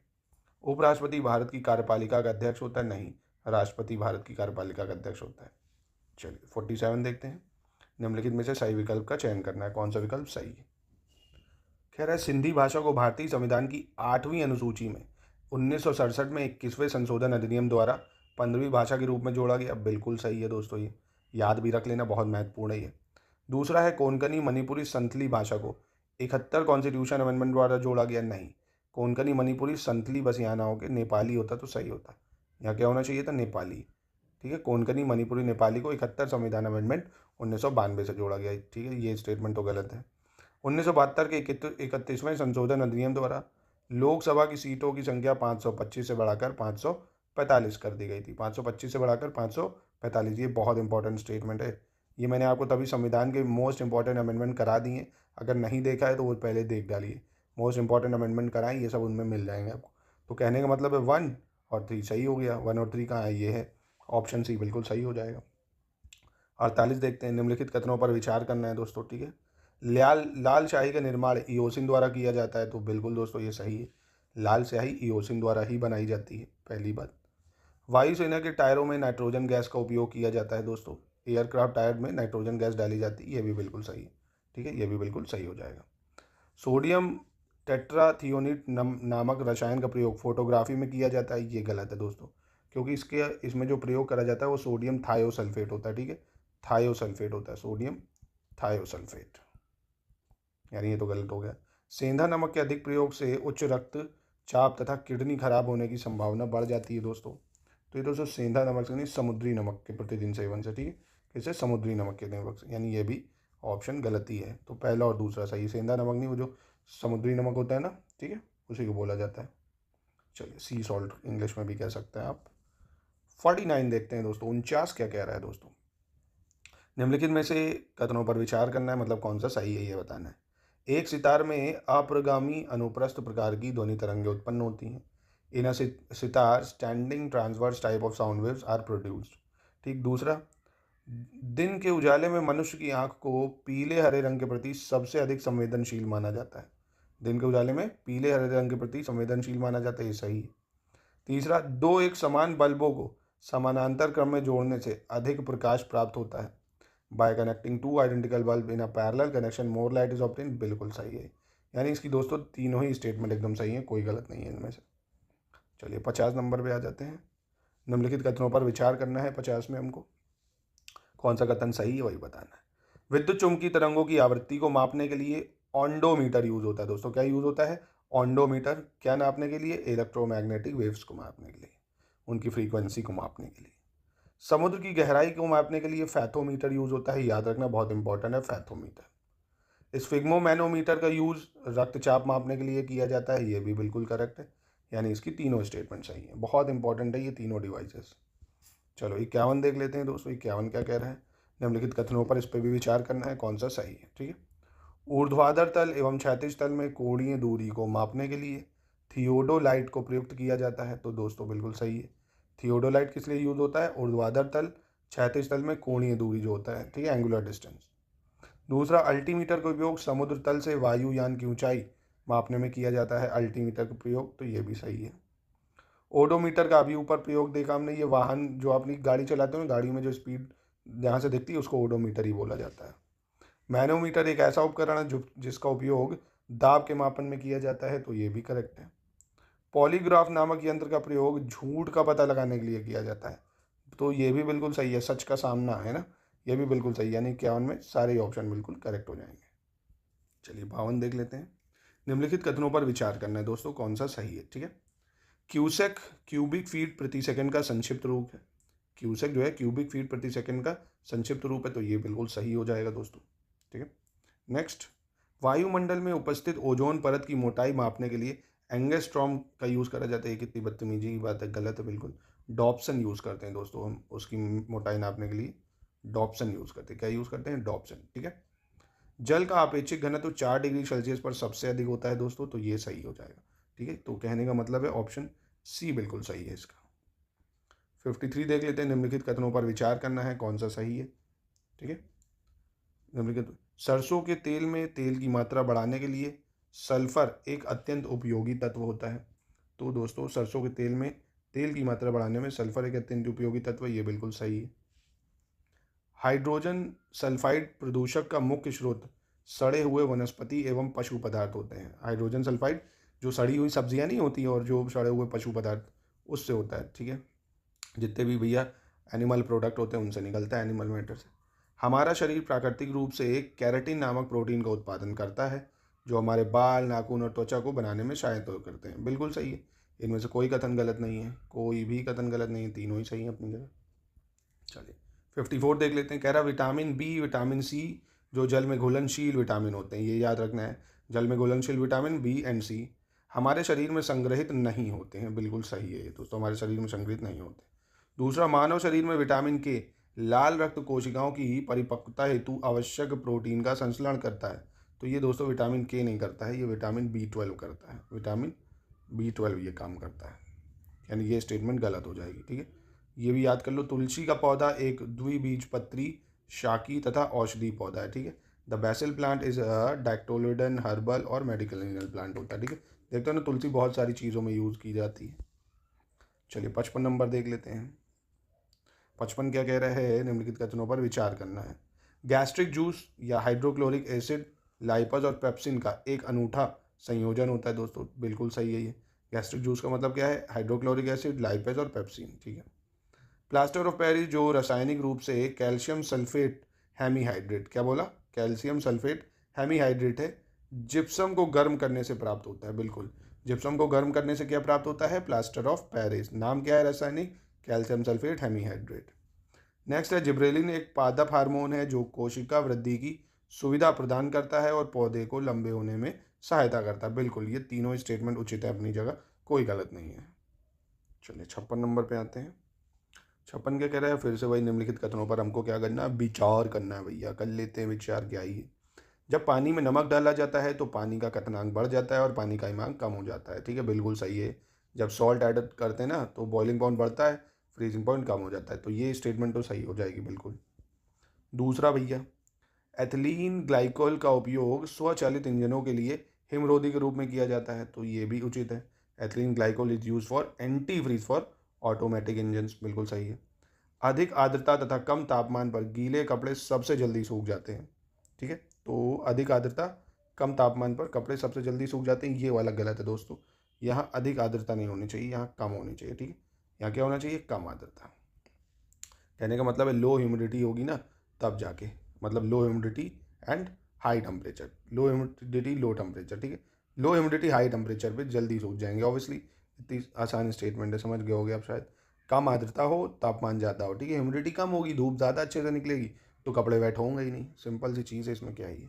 चौथा, किसी पदार्थ को गर्म करने पर उसका आयतन बढ़ जाता है और उसका घनत्व कम हो जाता है। बिल्कुल, उसका वॉल्यूम बढ़ेगा ही, जब गर्म करोगे तो एक्सपैंड करेगा और डेंसिटी उसकी कम हो जाएगी। बिल्कुल सही है, यानी तीन स्टेटमेंट 1 2 4 सही है ये।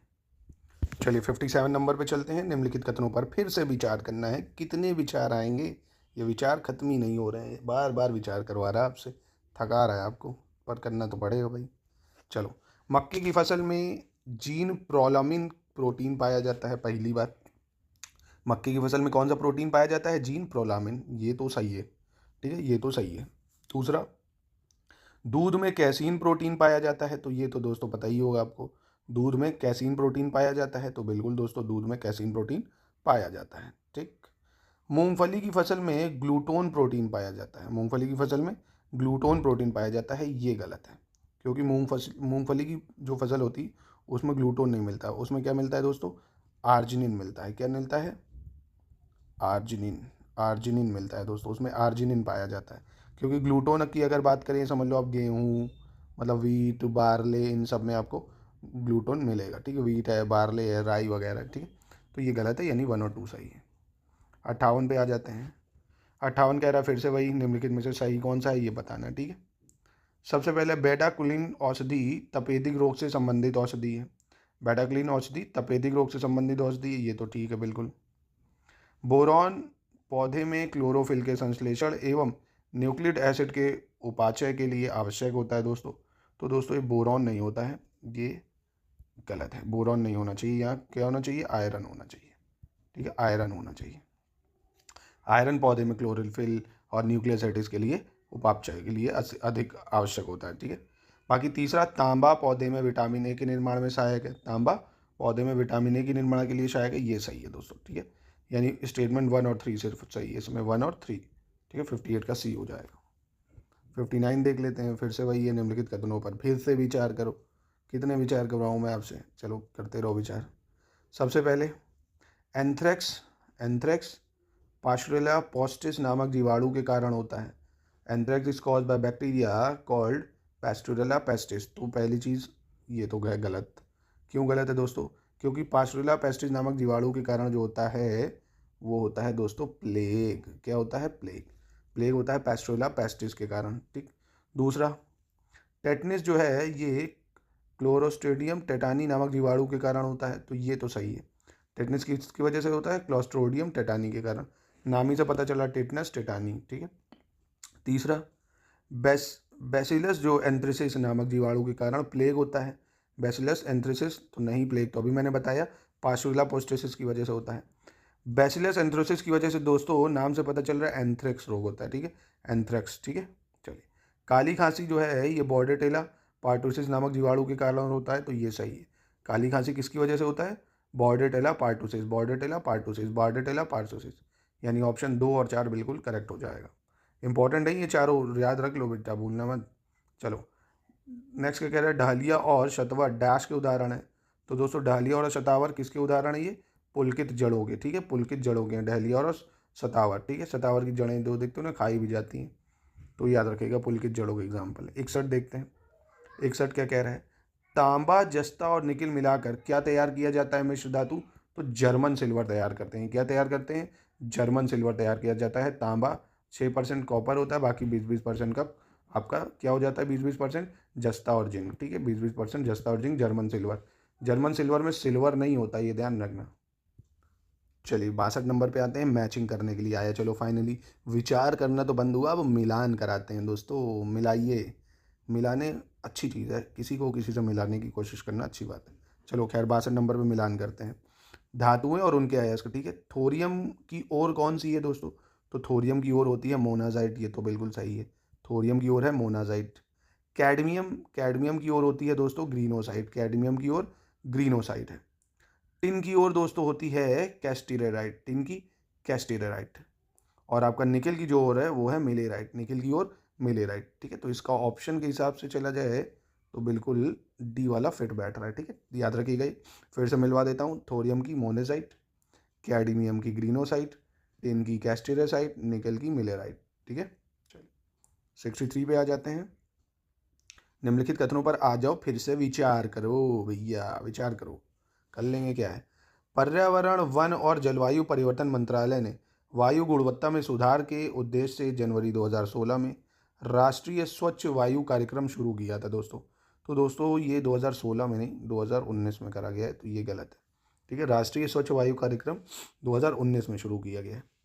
चलो दूसरा, रेचल लुइस कार्सन वर्ष 1962 में प्रकाशित पुस्तक साइलेंट स्प्रिंग की लेखक हैं। कौन सी पुस्तक है? रेचल लुइस कार्सन है। पुस्तक कौन सी है? Silent spring. तो ये बिल्कुल सही स्टेटमेंट है, याद रखना है इसको।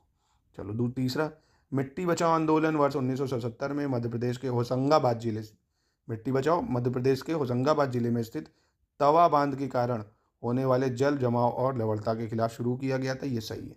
ठीक है, 2 और 3 स्टेटमेंट सही है इसमें बिल्कुल। चलो 64 नंबर पे आ जाते हैं। 64 में फिर से दोस्तों विचार करने को कह रहा है भैया, तो विचार करना पड़ेगा आपको, कोई दिक्कत नहीं। क्या है भैया? कह रहा है क्लाइमैक्स थ्योरी का विकास फ्रेडरिक एडवर्ड क्लेमेंट्स द्वारा किया गया था।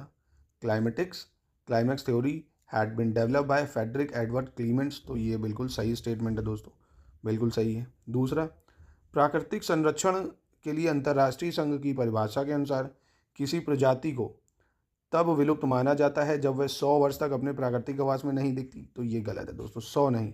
अगर कोई भी स्पीशीज़ 50 सालों तक अपने नेचुरल आवास में नहीं दिख रही है तो उसको क्या मान लिया जाता है? उसको मान लिया जाता है भैया विलुप्त या एक्सटिंक्ट। ठीक है, 100 नहीं, 50 साल के लिए, यानी ये स्टेटमेंट गलत हो जाएगी।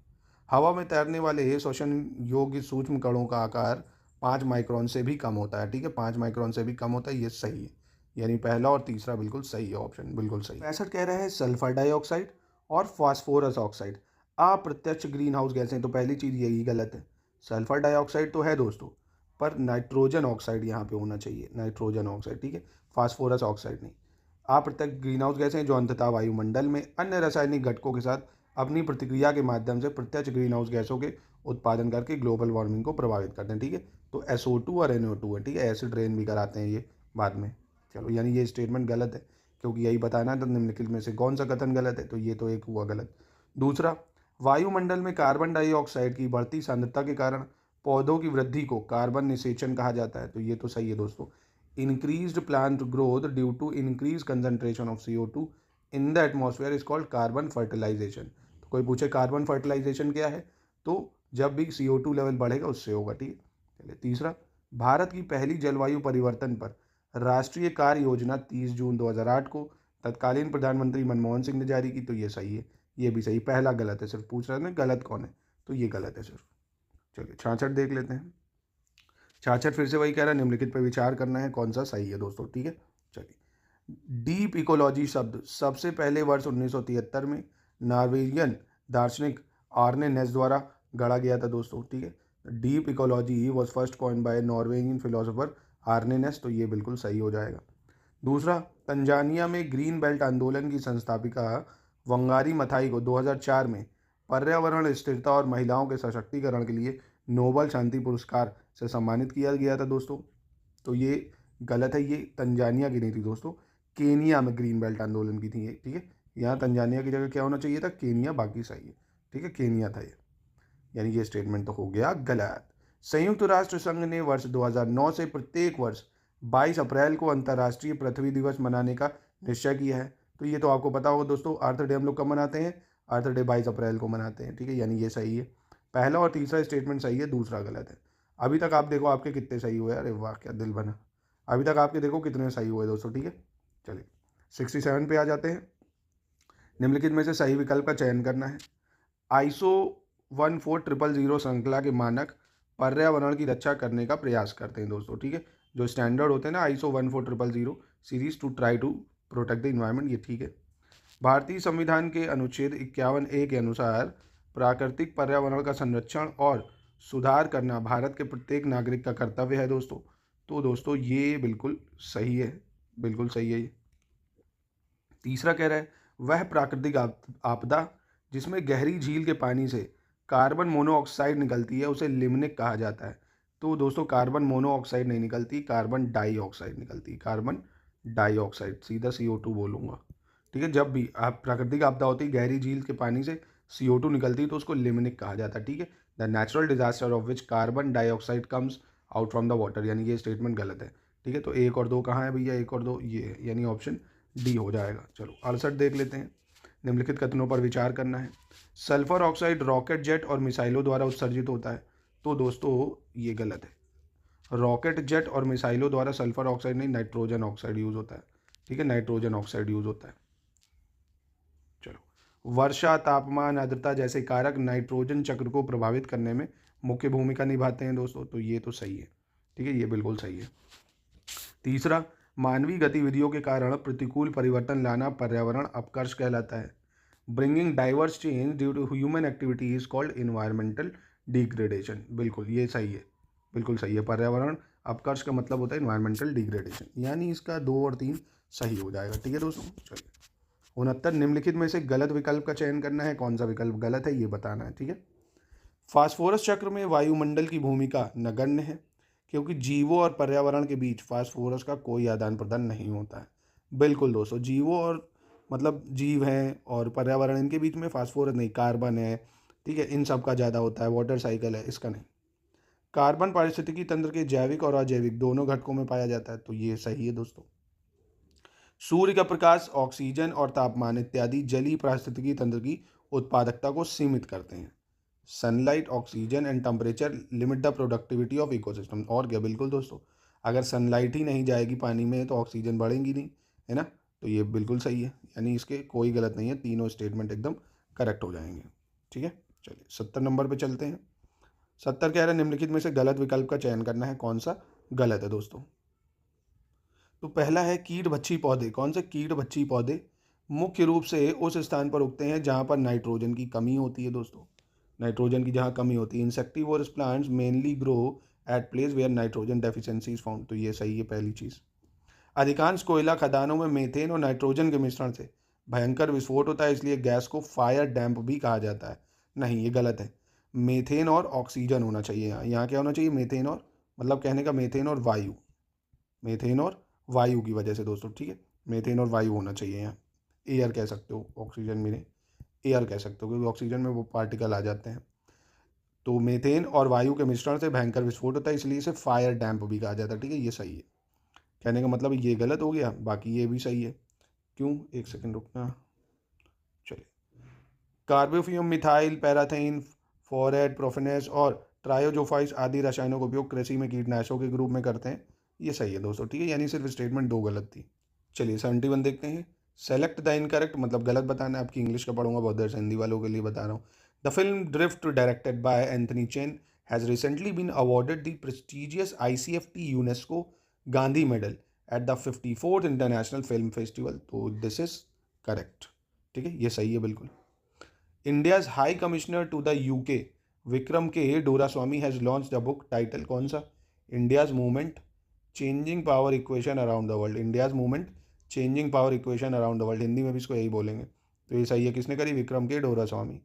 Chennai based startup Agnikul is preparing to launch its ground breaking rocket Agnibaan which will have the world first 3D printed engine.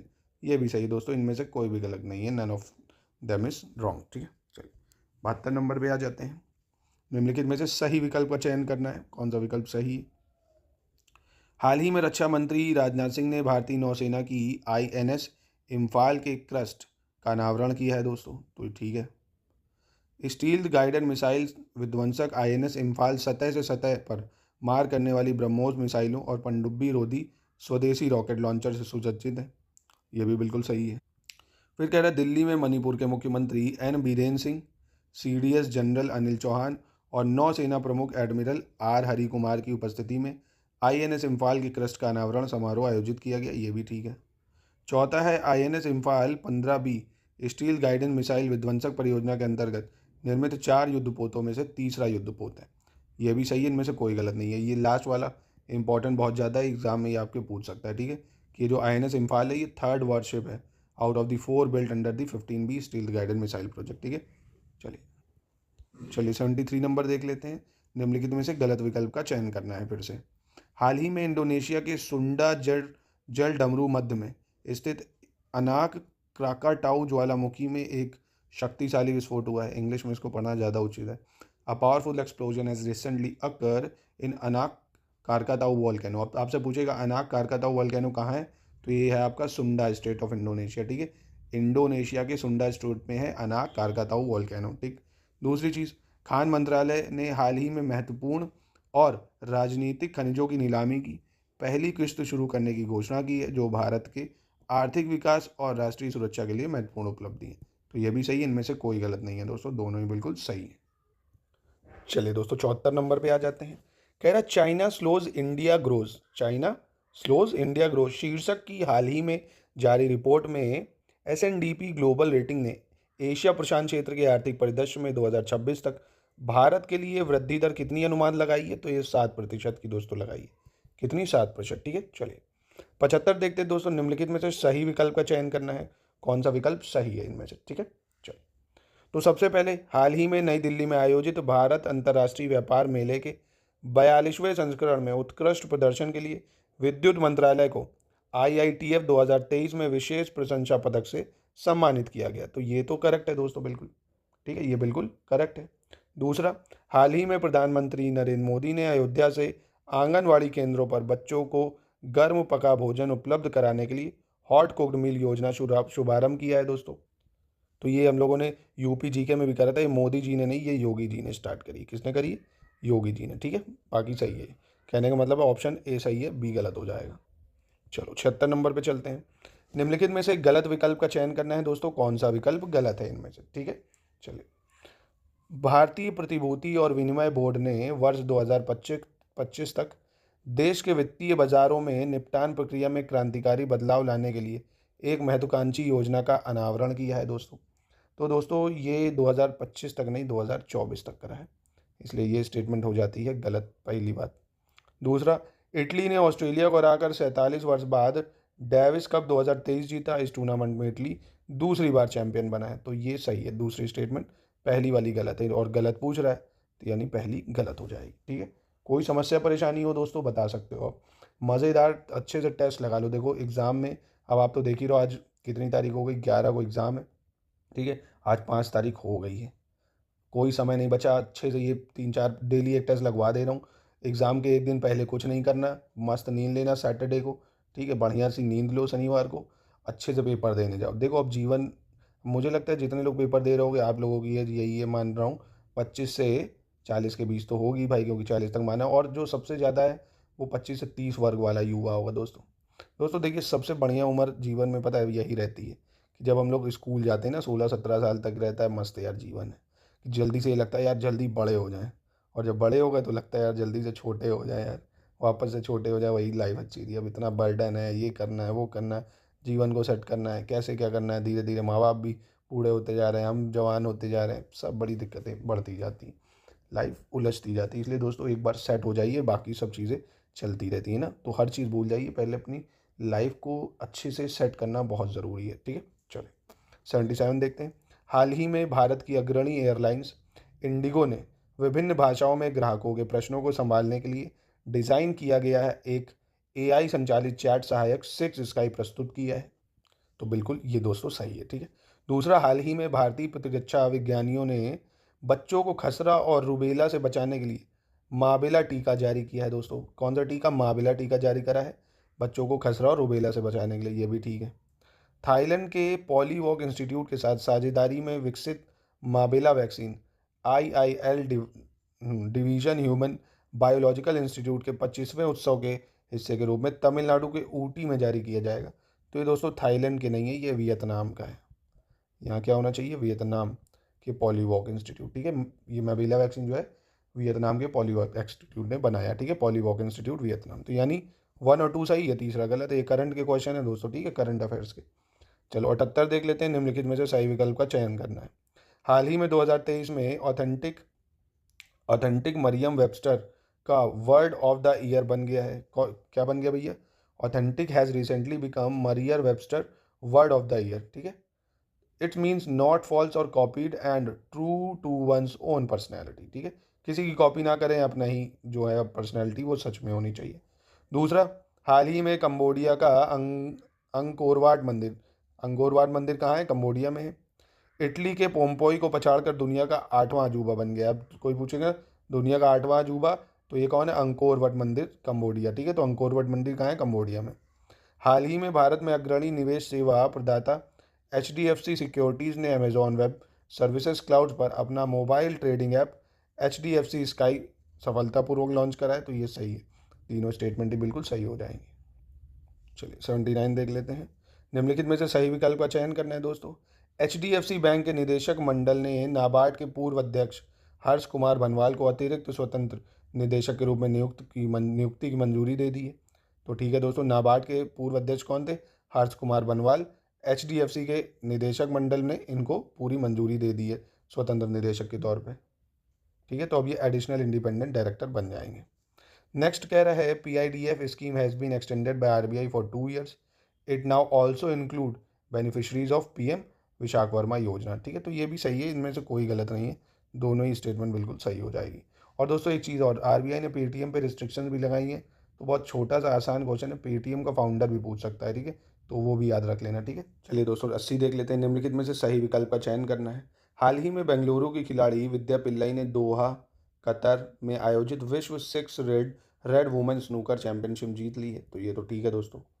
दूसरा, हाल ही में 24 दिसंबर से शुरू होने वाले अल्टीमेट खो खो सीज़न 2 की मेजबानी ओडिशा राज्य को सौंपी गई है। ठीक है, अल्टीमेट खो खो सीज़न 2 की राजधानी को मेजबानी कौन करेगा? ओडिशा। ठीक है, ये केरल स्थित धनलक्ष्मी बैंक के बोर्ड में निदेशक और शेयरधारक श्री CK गोपीनाथन का हाल ही में निधन हो गया है। तो ये भी ठीक है, यानी इसमें तीनों स्टेटमेंट सही हैं दोस्तों। ठीक है, चलिए 81 पे आ जाते हैं। केंद्र सरकार ने हाल ही में मौजूदा आयुष्मान भारत स्वास्थ्य और कल्याण केंद्रों का नाम बदलकर आयुष्मान आरोग्य मंदिर करने का निर्णय लिया है। इसकी टैगलाइन निम्नलिखित में से क्या है दोस्तों? तो इसकी टैगलाइन है आरोग्यम परम धनम। आरोग्यम परम धनम, याद रखना, आरोग्यम परम धनम। ठीक है, चलिए आ जाओ भाई 82 फिर से स्टेटमेंट।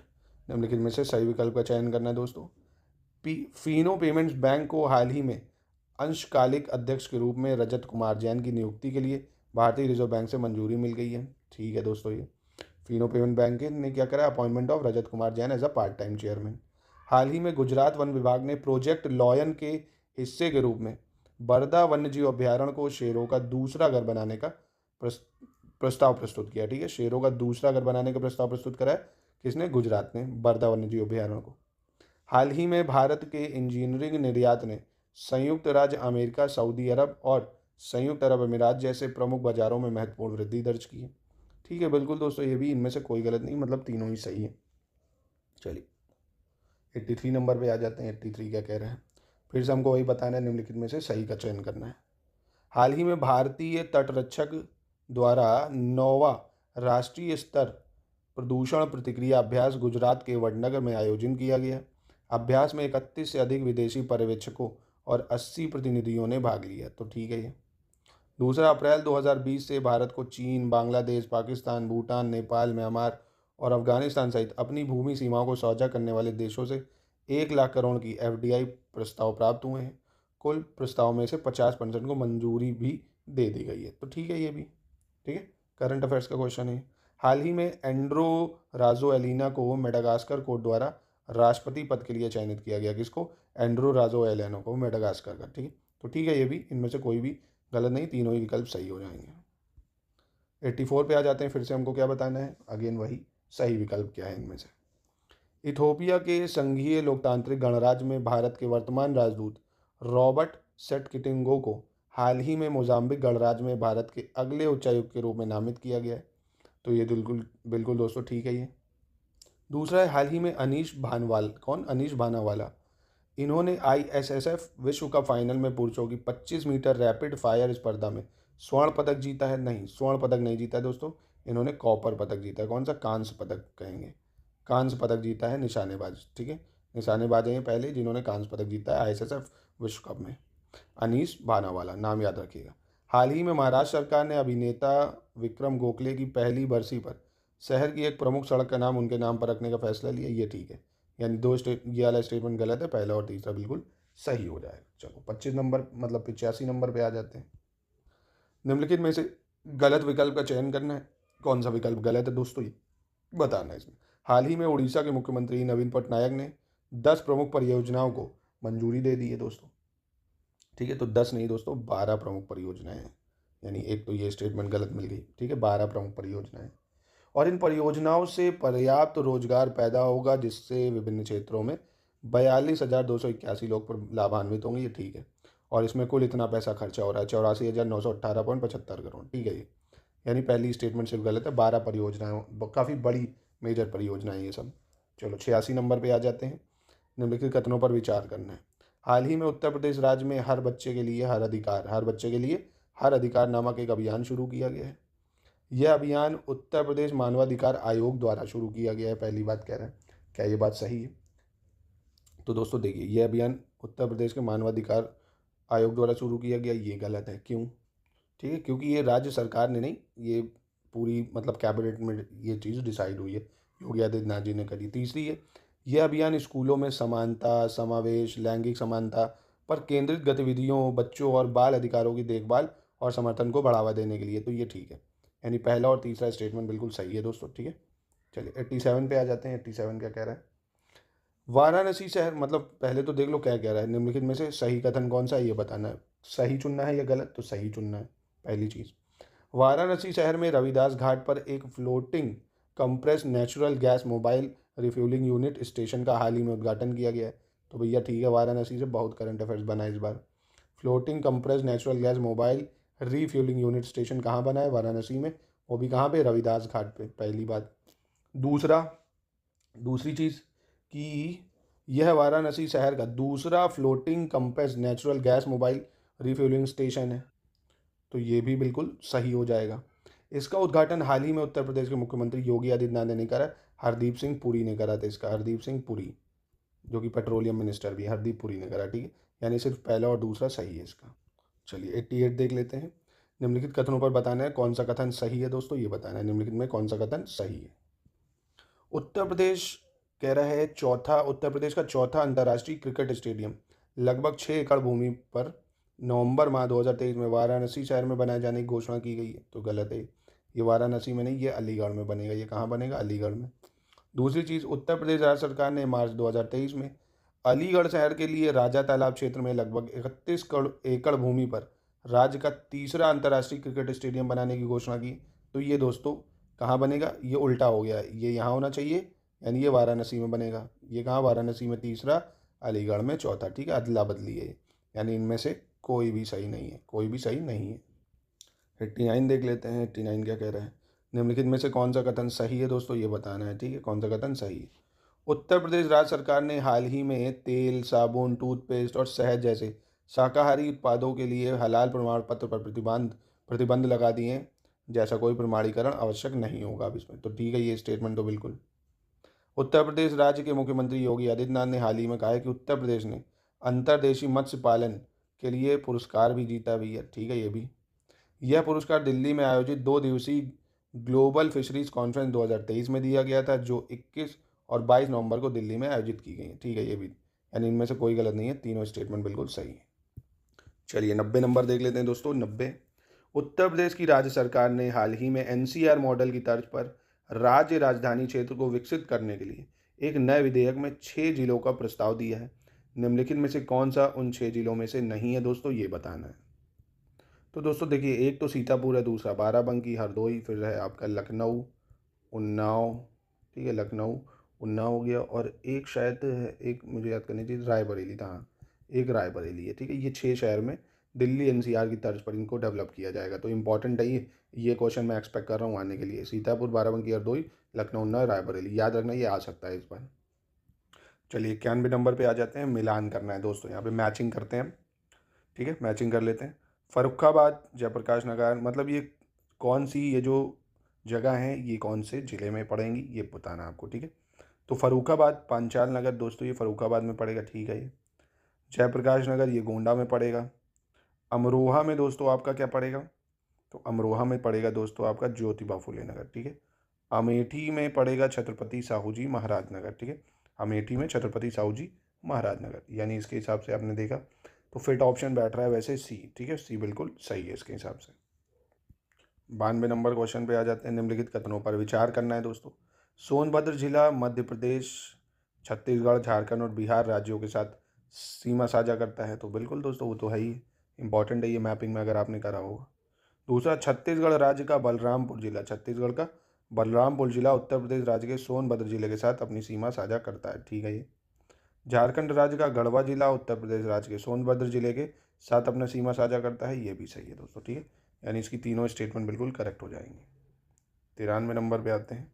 93 क्या कह रहा है, निम्नलिखित में कौन सा सही है ये बताना है। उत्तर प्रदेश सबसे छोटी सीमा रेखा हिमाचल प्रदेश के साथ साझा करता है। बिल्कुल सही है दोस्तों, ये बिल्कुल सबसे छोटी हिमाचल प्रदेश से करता है, और सबसे लंबी वहीं मध्य प्रदेश के साथ करता है दोस्तों। ठीक है, सबसे लंबी मध्य प्रदेश के साथ करता है। तीसरा कह रहा है, बस्ती जिला 3 ओर से मध्य प्रदेश से घिरा हुआ नहीं, ललितपुर है ये, जो मध्य प्रदेश से 3 ओर से घिरा हुआ कौन है, ललितपुर। ठीक है, ललितपुर 3 ओर से मध्य प्रदेश से घिरा हुआ है। ठीक है, क्षेत्रफल की दृष्टि से उत्तर प्रदेश का सबसे छोटा जिला भदोही है। ये गलत है दोस्तों। क्षेत्रफल की दृष्टि से सबसे छोटा आपको पता हो हापुड़ है। ठीक है, और सबसे बड़ा लखीमपुर है। सबसे बड़ा लखीमपुर है, सबसे छोटा हापुड़ है। ठीक है, तो यानी इसका सिर्फ 1 और 2 सही है, बाकी गलत है। निम्नलिखित में से कौन सी जनजाति मुख्यतः उत्तर प्रदेश राज्य के ललितपुर जिले में निवास करती है दोस्तों। ठीक है, राज्य का मतलब ललितपुर जिले में कौन सी जनजाति पाई जाती है, तो ये दोस्तों सहरिया जनजाति पाई जाती है। कौन सी, सहरिया जनजाति। ठीक है, याद रखिएगा इसको। चेरो जनजाति दोस्तों कहाँ पाई जाती है, चेरो, तो ये सोनभद्र में पाई जाती है, ये भी याद रख लो, सोनभद्र। अगरिया जनजाति पूछ ले तो ये भी सोनभद्र में पाई जाएगी, सोनभद्र। भुइया जनजाति दोस्तों अगर आपसे पूछ ले, ठीक है, भुइया जनजाति, तो ये भी आपकी दोस्तों कहाँ पे पाई जाती है, सोनभद्र में। ठीक है, ये सब सोनभद्र में पाई जाती है। चलो 95 पे आ जाते हैं। 95 क्या कह रहा है, कौन सा कथन निम्न में से सही है बताना है। उत्तर प्रदेश के जालौन तथा अयोध्या जिलों में एक भी जनजाति निवास नहीं करती। बहुत इंपॉर्टेंट है ये, याद रखना। पूछेगा कहाँ एक भी जनजाति नहीं है, तो जालौन और अयोध्या में। थारू जनजाति में बदला विवाह का प्रचलन है। तो बिल्कुल दोस्तों थारू विवाह में बदला विवाह चलता है। बजहर नामक पर्व थारू जनजाति के लोगों में मनाया जाता है। तो बजहर जो पर्व है ये थारू जनजाति के लोग मनाते हैं, ये भी ठीक है। बुक्सा जनजाति के लोगों की अर्थव्यवस्था का मुख्य आधार कृषि है। बुक्सा जनजाति की लोगों का मुख्य आधार क्या है, कृषि, तो ये भी सही है, यानी इसके चारों स्टेटमेंट सही हो जाएंगे। चलिए 96 नंबर पे आ जाते हैं। 96 क्या कह रहे हैं, निम्नलिखित में से सही विकल्प का चयन करना है दोस्तों। कौन सा विकल्प सही है ये बताना है। ठीक है, प्रधानमंत्री नरेंद्र मोदी ने 25 अक्टूबर 2022 को वाराणसी से Ayushman Bharat health infrastructure mission की शुरुआत की थी दोस्तों। तो ये दोस्तों 2021 में करी थी। ठीक है, 2022 में नहीं, तो ये तो गलत हो गई।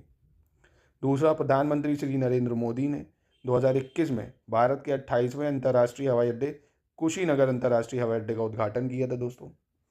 तो ये भी दोस्तों गलत हो जाता है। क्यों गलत हो जाता है? क्योंकि 28वां नहीं, 29वां है ये। 29वां इंटरनेशनल एयरपोर्ट है भारत का। ठीक है, कितना है? 29वां एयरपोर्ट है। ठीक है, और यूपी का तीसरा हो जाएगा, ये भी याद रखना, यूपी का तीसरा था, यानी ये भी स्टेटमेंट गलत है। तीसरा, उत्तर प्रदेश राज्य के पहले वायु प्रदूषण नियंत्रण टावर का उद्घाटन 2021 में गौतम बुद्ध नगर जिले के नोएडा में किया गया। ये सही है दोस्तों, राज्य के पहले वायु प्रदूषण नियंत्रण का। ठीक है, क्योंकि वहीं पर पोल्यूशन सबसे ज़्यादा है, दिल्ली से सटा एरिया है बहुत है।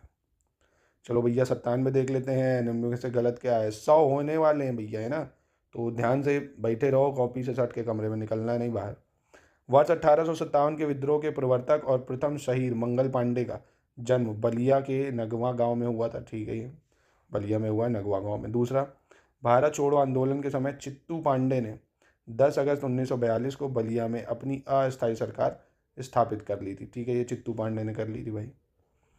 तीसरा कह रहा है, माहीगिरी जनजाति के लोग स्पिरिट का प्रयोग शराब के रूप में करते हैं। स्पिरिट का प्रयोग शराब के रूप में करते हैं। ठीक है, मतलब स्पिरिट पी लेते हैं कि हाँ ये शराब है भैया। और वैसे भी शराब स्पिरिट तो पड़ती है दोस्तों, है ना, शराब में स्पिरिट डाली ही जाती है। डी कह रहा है, महापंडित राहुल सांकृत्यायन। ये भैया राहुल सांकृत्यायन याद रखना, ये आपको अशुद्धि में भी मिल रखता है। सांकृत्यायन ऐसे लिखा जाता है एकदम, इसकी फोटो आंखों में स्क्रीनशॉट खींच लो आंखों में। 9 अप्रैल 1893 को मुजफ्फरनगर के पंदहा नामक ग्राम में हुआ था दोस्तों।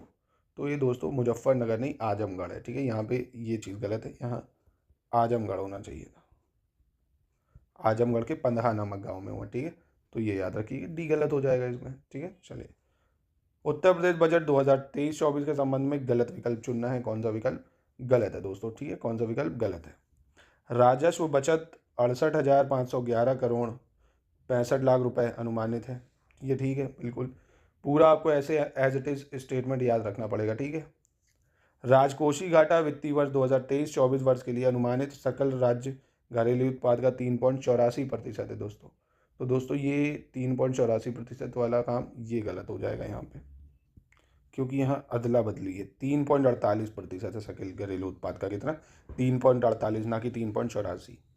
तीसरा कह रहा है, कुल व्यय 6,90,242 करोड़ 43 लाख रुपए अनुमानित है। ये भी ठीक है, यानी सिर्फ बी गलत हो जाएगा। ठीक है, चलो 99 देख लेते हैं। उत्तर प्रदेश को किस वर्ष तक आत्मनिर्भर राज्य और $1 ट्रिलियन की अर्थव्यवस्था बनाने के उद्देश्य से उत्तर प्रदेश राज्य के वित्त मंत्री श्री सुरेश खन्ना ने वित्तीय वर्ष 2023-24 के लिए 6.9 लाख करोड़ रुपए का बजट प्रस्तुत किया है। तो ये 2027 के लिए करा है दोस्तों। ठीक है, 2027 तक $1 ट्रिलियन की इकॉनमी बना दी जाएगी। 100 क्वेश्चन हो गए भाई, 100 पे आ गए हम लोग। चलो 100 देख लेते हैं। केंद्रीय बजट से संबंधित क्वेश्चन है, कह रहा है कौन सा विकल्प गलत है ये बताना है। ठीक है, चलिए। भारतीय अर्थव्यवस्था का आकार बढ़ गया है और यह पिछले 9 वर्षों में 10वीं सबसे बड़ी अर्थव्यवस्था से दुनिया की तीसरी सबसे बड़ी अर्थव्यवस्था बन गया है। तो क्या ही बदतमीजी यार, अभी 3 पे कहाँ आ गया? 5वीं सबसे बड़ी अर्थव्यवस्था बन गया। 10 से कहाँ आ गए दोस्तों? 9 वर्ष में 10 से 5 पे आ गए, समझ लीजिए। ठीक है, काफ़ी बढ़िया काम हुआ है, 10 से 5 पे पहुँच गया, देख लो। चलो, यानी ये स्टेटमेंट गलत है, बाकी का काम ही खत्म हो गया, ये स्टेटमेंट गलत है। ठीक है, चलिए 101 नंबर पे आ जाते हैं दोस्तों। 101 कह रहा है, आर्थिक समीक्षा 2022-23 के संबंध में सही विकल्प का चयन करना है। ठीक है, कौन सा विकल्प सही है? तो सबसे पहले पर्यावरण के लिए जीवन शैली लाइफ के रूप में जन आंदोलन शुरू किया गया है। तो ये ठीक है दोस्तों। दूसरा, नेशनल ग्रीन हाइड्रोजन मिशन से भारत वर्ष 2047 तक ऊर्जा के मामले में आत्मनिर्भर बन जाएगा। नेशनल ग्रीन हाइड्रोजन मिशन से भारत 2047 तक ऊर्जा के मामले में आत्मनिर्भर बन जाएगा। ये भी बिल्कुल सही है दोस्तों। ठीक है, ये भी बिल्कुल सही हो जाएगा।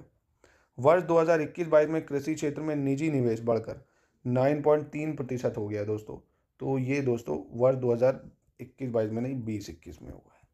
9.3% कब हुआ है? 20-21 में हुआ। ठीक है, तो ये तो हो गई गलत। चौथी की बात करें अगर, चौथी में राष्ट्रीय खाद्य सुरक्षा अधिनियम के अंतर्गत लगभग 82.4 करोड़ लाभार्थियों को 1 वर्ष तक निःशुल्क अनाज मिलेगा। ये गलत है, ये 81.4 करोड़ लोगों को मिलेगा। कितने? 81.4 करोड़ लोगों। तो यानी ये भी स्टेटमेंट गलत है, ये भी स्टेटमेंट गलत है। 1 और 2 सही है, तो यानी ऑप्शन ए बिल्कुल सही हो जाएगा। चलिए 102 पे आ जाते हैं। 102 क्या कह रहा है? आर्थिक समीक्षा 2022-23 के संबंध में, मतलब ये इकोनॉमिक सर्वे का ही क्वेश्चन है ये भी। ठीक है, भारत ने वर्ष 2035 तक शून्य उत्सर्जन हासिल करने का संकल्प व्यक्त किया है। तो यार इतना आसानी से क्या इतनी जल्दी हो सकता है क्या?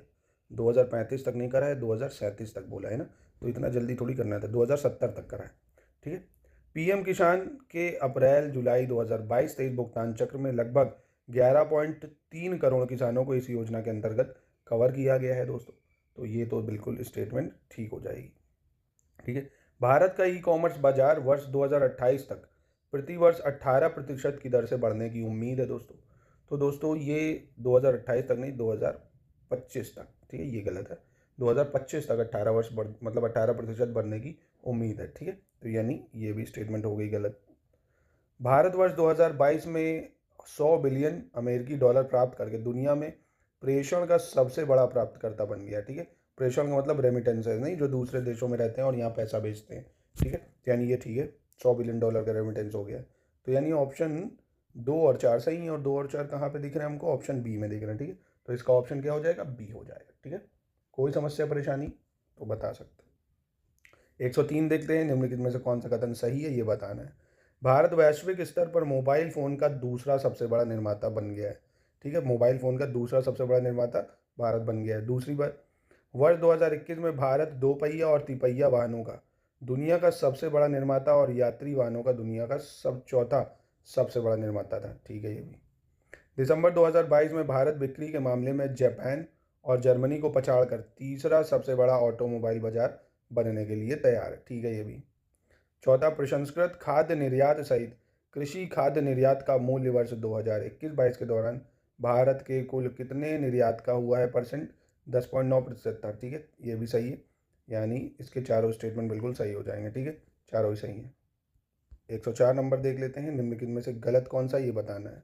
उन्नत उपज किस्म वितरण कार्यक्रम की शुरुआत उत्तराखंड राज्य के कुमाऊं मंडल के ऊधम सिंह नगर जिले में स्थित पंत नगर के गोविंद वल्लभ पंत कृषि एवं प्रौद्योगिकी विश्वविद्यालय से की गई। ठीक है, ये बात। दूसरा, हरित क्रांति शब्द वर्ष 1968 में डॉक्टर विलियम गौर द्वारा एक ऐसी प्रक्रिया का वर्णन करने के लिए गढ़ा गया था जिससे कृषि उत्पादकता में सुधार होता। ठीक है, हरित क्रांति इसीलिए गढ़ा गया। ठीक है, ये भी। चिदम्बरम सुब्रमण्यम को हरित क्रांति के राजनैतिक जनक के रूप में जाना जाता है। ये भी ठीक है। राजनैतिक क्रांति मतलब हरित क्रांति का राजनैतिक जनक कौन है? चिदम्बरम सुब्रमण्यम। ये भी ठीक है, इनमें से कोई भी गलत नहीं है दोस्तों। चलिए 105 देख लेते हैं, निम्नलिखित कथनों पर विचार करना है। ठीक है, सबसे पहले, पहली पंचवर्षीय योजना 1951 में शुरू गई थी जो मुख्य रूप से प्राथमिक क्षेत्र के विकास पर केंद्रित थी। ठीक है, ये। प्रथम पंचवर्षीय योजना कुछ संशोधनों के साथ हैरोल्ड डोमार मॉडल पर आधारित थी। ये भी सही है। राष्ट्रीय विकास परिषद का गठन 6 अगस्त 1952 में किया गया था। इसका मुख्य कार्य पंचवर्षीय योजनाओं को मंजूरी देना था। तो ये भी दोस्तों ठीक है, इसकी तीनों स्टेटमेंट एकदम सही है, कोई गलत नहीं है दोस्तों।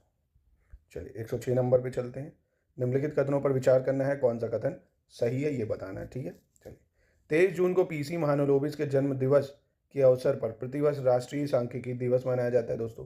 तो दोस्तों ये 23 जून को नहीं मनाया जाता है, कब मनाया जाता है? 29 जून को मनाया जाता है। ठीक है, पीसी महालनोबिस के चक्कर में, मतलब उनके जन्म दिवस के अवसर पर राष्ट्रीय सांख्यिकी दिवस 29 जून को मनाते हैं। ठीक, पहली बात ये गलत था क्योंकि यहाँ 23 है। दूसरा, योजना आयोग और वित्त आयोग के विलय का सुझाव एमवी माथुर ने दिया था। ठीक है, प्लानिंग कमीशन और फाइनेंस कमीशन बोला था इनको मर्ज कर दो, किसने? एमवी माथुर ने। ठीक है, ये तो स्टेटमेंट सही हो जाएगी। भारत में राष्ट्रीय आय से संबंधित सभी पहलुओं की गणना केंद्रीय सांख्यिकी संगठन करता है, सेंट्रल स्टैटिस्टिकल ऑर्गेनाइजेशन। बिल्कुल सही है दोस्तों, यानी 2 और 3 स्टेटमेंट बिल्कुल सही हो जाएगा। चलिए 107 देख लेते हैं, निम्नलिखित में से सही विकल्प को चुनना है, कौन सा विकल्प सही है दोस्तों। ठीक है, the wealth of Nations, Paul Samuelson. गलत है दोस्तों ये, क्योंकि द वेल्थ ऑफ नेशन लिखी है एडम स्मिथ ने। किसने लिखी है? मैं मिलान भी कर देता हूँ, जो जिसका सही है एडम स्मिथ ने लिखी है। दास कैपिटल दोस्तों ये कार्ल मार्क्स ने ही लिखी है, यानी कहने का मतलब है ये तो ऑप्शन सही है। दास कैपिटल किसने लिखी? कार्ल मार्क्स ने।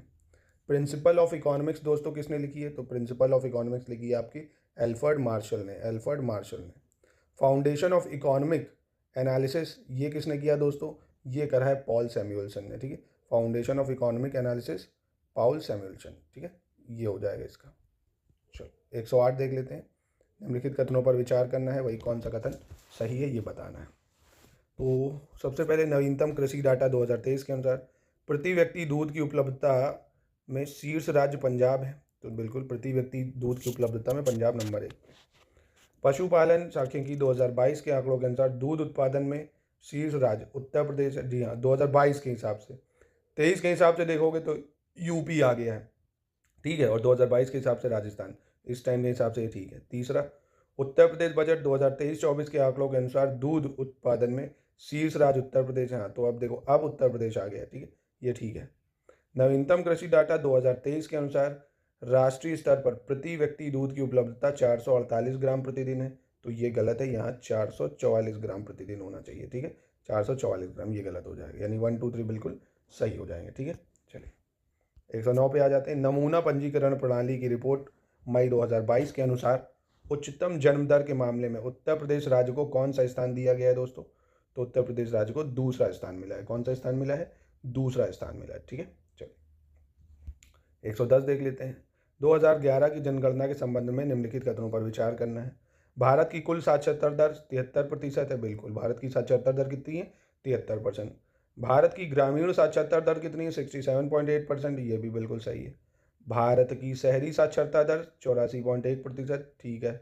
भारत में पुरुष साक्षरता दर 80.90%, ठीक है। मतलब कहने का ये चारों स्टेटमेंट सही हो जाएंगी और ये इंपॉर्टेंट भी है आपके एग्जाम के लिए, ठीक है, ये आ सकती है। चलो 111 पे आ जाते हैं भैया। 111 कह रहा है वर्ष 2011 की जनगणना के आंकड़ों के अनुसार उत्तर प्रदेश में सबसे अधिक ग्रामीण आबादी है। तो ये तो बिल्कुल सही बात है, उत्तर प्रदेश में सबसे अधिक ग्रामीण आबादी है। दूसरा, वर्ष 2011 की जनगणना के आंकड़ों के मुताबिक भारत के सिख समुदाय में लिंगानुपात सबसे कम है। भारत के सिख समुदाय में लिंगानुपात सबसे कम है, ये भी बिल्कुल सही है दोस्तों, ठीक है। दूसरी चीज़, वर्ष 2011 की जनगणना के अनुसार पश्चिम बंगाल राज्य भारत में सबसे अधिक जनसंख्या घनत्व वाला राज्य। अरे यार, ये कैसी बात कर सकते हो? तो ये तो पता है आपको दोस्तों, सबसे ज़्यादा जनसंख्या घनत्व कहाँ का है दोस्तों? किस राज्य का है? बिहार का है दोस्तों। कहाँ का है? बिहार का सबसे ज़्यादा जनसंख्या घनत्व, ठीक है। नेक्स्ट चीज़, हर वर्ष 22 जुलाई को विश्व जनसंख्या दिवस मनाते हैं। गलत है, 22 नहीं, 11 जुलाई को विश्व जनसंख्या दिवस या वर्ल्ड पॉपुलेशन डे मनाया जाता है, ठीक है। यानी इसका पहला और दूसरा सही है, सिर्फ तीसरा चौथा हो जाएगा गलत, ठीक है। कोई दिक्कत परेशानी तो बता सकते हो। 112 पे आ जाओ, खत्म ही होने वाले हैं बस। अब नवीनतम ऊर्जा सांख्यिकी डाटा 2021 के अनुसार 2020 में उपयोगिताओं के आधार पर बिजली उत्पादन की क्षेत्रवार स्थापित क्षमता की दृष्टि से निम्नलिखित में से किस क्षेत्र का योगदान सबसे अधिक है दोस्तों? एकदम स्टैटिक डायरेक्ट सवाल, तो पश्चिम क्षेत्र का दोस्तों, ठीक है। किसका? पश्चिम का, याद रखिएगा इसको। निम्नलिखित में से सही विकल्प को चुनना भैया, कौन सा विकल्प सही है ये बताना है। केंद्रीय विद्युत रासायनिक अनुसंधान, ये देहरादून में है, तो गलत है दोस्तों, ये देहरादून में नहीं है, ये तमिलनाडु में है, कराईकुड़ी में, कराईकुड़ी तमिलनाडु में है। केंद्रीय खनन एवं ईंधन अनुसंधान संस्थान, ये कहाँ पे है दोस्तों? ये धनबाद झारखंड में है। ये कहाँ पे है दोस्तों? धनबाद झारखंड में है। केंद्रीय कपास अनुसंधान संस्थान नागपुर महाराष्ट्र, ये सही मैच कर रहा है बिल्कुल। और केंद्रीय वन अनुसंधान संस्थान, ये देहरादून में उत्तराखंड में, ठीक है, तो इसको याद रखना, इंपॉर्टेंट है ये। 114 पे आ जाते हैं। 114 क्या कह रहा है? चलो अब तो वन लाइनर मिला कम से कम। जनसंख्या के पिरामिड में डैश के आयु वर्ग को सामान्यतः आश्रित जनसंख्या के रूप में जाया जाता है। तो यार आश्रित जनसंख्या कौन सी होती है? सिंपल है, 0 से 14 साल के बच्चे, ये आश्रित जनसंख्या या डिपेंडेंट पॉपुलेशन है ना, अभी तो डिपेंड ही करेगी। चलो 20वां लाइफ स्टॉक जनगणना 2019 के संबंध में गलत विकल्प का चयन करना है, ठीक है। कौन सा विकल्प गलत है ये बताना है। पशुधन में मध्य प्रदेश नंबर 1 है, तो पशुधन में मध्य प्रदेश नहीं, पशुधन में उत्तर प्रदेश नंबर 1, पशुधन में लाइफ स्टॉक में यूपी नंबर 1, यानी ये तो हो गया गलत। मुर्गी पालन में तमिलनाडु है, ये बिल्कुल ठीक है। मवेशी पालन में पश्चिम बंगाल है, बिल्कुल ठीक है। भैंस के पालने में यूपी, ये भी सही है, यानी ये लाइफ स्टॉक में भी यूपी होना चाहिए था। चलिए 116 नंबर पे आ जाते हैं। उत्तर प्रदेश जनगणना 2011 निम्नलिखित में से कौन सा विचार मतलब कथन सही है ये बताना है। यूपी सेंसस का सवाल है ये।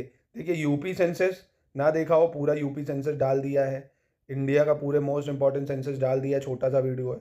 लाइफ स्टॉक सेंसस भी डाल दिया है और कृषि डाटा भी डाल दिया, ये चारों देख डालो, इससे कम से कम 5 से 7 सवाल आपको मिलेंगे, ठीक है। चलिए सबसे अधिक जनसंख्या वाला जिला प्रयागराज है, बिल्कुल। सबसे अधिक दशकीय वृद्धि दर वाला जिला गौतम बुद्ध नगर है, बिल्कुल। सबसे अधिक जनसंख्या घनत्व वाला जिला गाजियाबाद है, ठीक है, यूपी में, पूरे इंडिया में बिहार है। सबसे अधिक लिंगानुपात वाला जिला कहाँ है? जौनपुर में, ठीक है, यानी इसके चारों स्टेटमेंट सही मैच कर रहे हैं, ठीक है, कोई गलत नहीं। 117 देख लेते हैं दोस्तों, 117 क्या कह रहा है। बिम्स्टेक के सदस्य देश बांग्लादेश, भूटान, भारत, म्यांमार, नेपाल, श्रीलंका और थाईलैंड है दोस्तों बिम्स्टेक के। तो दोस्तों बिम्स्टेक के सदस्य देश ये तो ठीक है, बिम्स्टेक के सदस्य देश ये हो गए बांग्लादेश, भूटान, भारत, म्यांमार और थाईलैंड, ठीक है। बिम्स्टेक के महासचिव जो है श्री इंद्रमणि पांडे हैं, ये भी दोस्तों बिल्कुल सही हो जाएगा, श्री इंद्रमणि पांडे। 5वां बिम्स्टेक शिखर सम्मेलन 2022 में कोलंबो श्रीलंका में आयोजित किया गया दोस्तों, 5वां, तो ये भी बिल्कुल दोस्तों ये बिल्कुल सही है। 5वां कहाँ पे हुआ, बिम्स्टेक वहीं पे हुआ। अब अगर बात कर रहे हैं वर्ष 2023 बिम्स्टेक की स्थापना के 25 वर्ष को चिन्हित करता है, तो ये दोस्तों गलत हो जाएगा। क्यों गलत हो जाएगा दोस्तों, क्योंकि वर्ष 2022 में ही हो गए थे इसके 25 वर्ष, वर्ष 2022 में इसके 25 वर्ष हो गए थे, ठीक है। तो याद रखना ये स्टेटमेंट हो गई गलत, तो ये भी पूछ सकता है आपसे। चलिए 118 देख लेते हैं। निम्नलिखित कथनों पर विचार करना, कौन सा कथन सही है। ललित कला अकादमी की स्थापना जवाहरलाल नेहरू ने की थी, नहीं, गलत है। ललित कला की स्थापना दोस्तों पहली चीज़ 5 अगस्त 1954 को करी गई थी। किसने करी थी दोस्तों, अबुल कलाम आज़ाद ने करी थी, ठीक है, अबुल कलाम आज़ाद। और ये उस टाइम शिक्षा मंत्री थे, कौन थे, ये उस टाइम शिक्षा मंत्री थे अबुल कलाम आज़ाद, पहली बात, ठीक है। संगीत, नृत्य कला और नाटक के लिए भारत की पहली राष्ट्रीय अकादमी संगीत नाटक अकादमी की स्थापना 31 मई को नहीं 5 अगस्त 1954 को संस्कृति मंत्रालय के एक प्रस्ताव से की गई थी दोस्तों, तो ये बिल्कुल ठीक हो जाएगा, ठीक है, बाकी वो गलत है। चलिए नेक्स्ट देख लेते हैं 119 नंबर। 119 क्या कह रहा है, फिर से वही बताना निम्नलिखित में से कौन सा कथन सही है दोस्तों, ठीक है। सिंधी भाषा को 1967 में गुजरात, राजस्थान तथा महाराष्ट्र के कुछ क्षेत्र में मान्यता दी गई थी सिंधी भाषा को, ठीक है दोस्तों, दी गई थी सिंधी को 1967 में कुछ क्षेत्रों में मान्यता। दूसरा, संथली भाषा को 2003 में झारखंड, बिहार, पश्चिम बंगाल के कुछ क्षेत्रों में मान्यता दी गई संथली को, ठीक है। मणिपुर में खेले जाने वाले एक प्रकार के खेल होले तासो डूकानाराम में जानवरों की नकल की जाती है दोस्तों, तो ये दोस्तों मणिपुर में नहीं खेला जाता है, ये अरुणाचल में खेला जाता है, ठीक है। ये कहाँ खेला जाता है, अरुणाचल में खेला जाता है, अरुणाचल प्रदेश में खेला जाता है, ठीक है, याद रखिए। यानी ये स्टेटमेंट हो गई गलत, पहली और दूसरी बिल्कुल है सही, ठीक है। चलिए 120 नंबर देखते हैं। भैया आवाज़ कम तो नहीं लग रही, कितनी देर से चिल्ला चिल्ला बुला रहा हूँ, थोड़ा डाउन हो जाता है गला, तो थोड़ा एडजस्ट कर लेना मेरे भाई। चलिए 120 देखते हैं। सूची 1 और सूची 2 को मिलान करनी है दोस्तों, ठीक है। 120 में कोई दिक्कत नहीं है, मिला देंगे। ये लोक नाट्य है और ये राज्य है, ठीक है। गोंडल डांस कहाँ होता है दोस्तों, गोंडल डांस, तो दोस्तों गोंडल डांस होता है आपका महाराष्ट्र में, कहाँ होता है, महाराष्ट्र में। फिर आता है दोस्तों आपकी वारी लीबा, वारी लीबा कहाँ होता है, ये होता है मणिपुर में, वारी लीबा मणिपुर होता है दोस्तों, ठीक है। पदायनी दोस्तों ये केरल में होता है, ये कहाँ होता है, केरल। अब बच गया आपका लाहो, लाहो होता है आपका मेघालय में, ठीक है, मेघालय। यानी इसके हिसाब से सही ऑप्शन कौन सा बना आपका, इसके हिसाब से सही ऑप्शन बन गया ए, ठीक है। चलिए 121 देख लेते हैं। 121 कह रहा है निम्नलिखित कथनों पर विचार करना है, वही कौन सा कथन सही है दोस्तों ये बताना, ठीक है। चलिए कोई दिक्कत नहीं है। उत्तर प्रदेश राज्य सरकार ने वर्ष 1991 में राजभाषा संशोधन अधिनियम 1919 द्वारा उर्दू भाषा को राज्य की दूसरी आधिकारिक भाषा घोषित किया। तो दोस्तों ये उत्तर प्रदेश राज्य सरकार ने वर्ष 1991 नहीं 1989 अधिनियम ही था।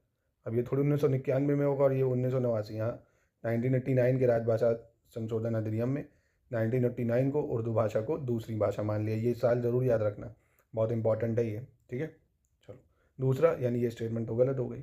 उत्तर प्रदेश राज्य अभिलेखागार की स्थापना वर्ष 1954 में केंद्रीय अभिलेख कार्यालय के रूप में प्रयागराज में की गई थी, ये भी ठीक है।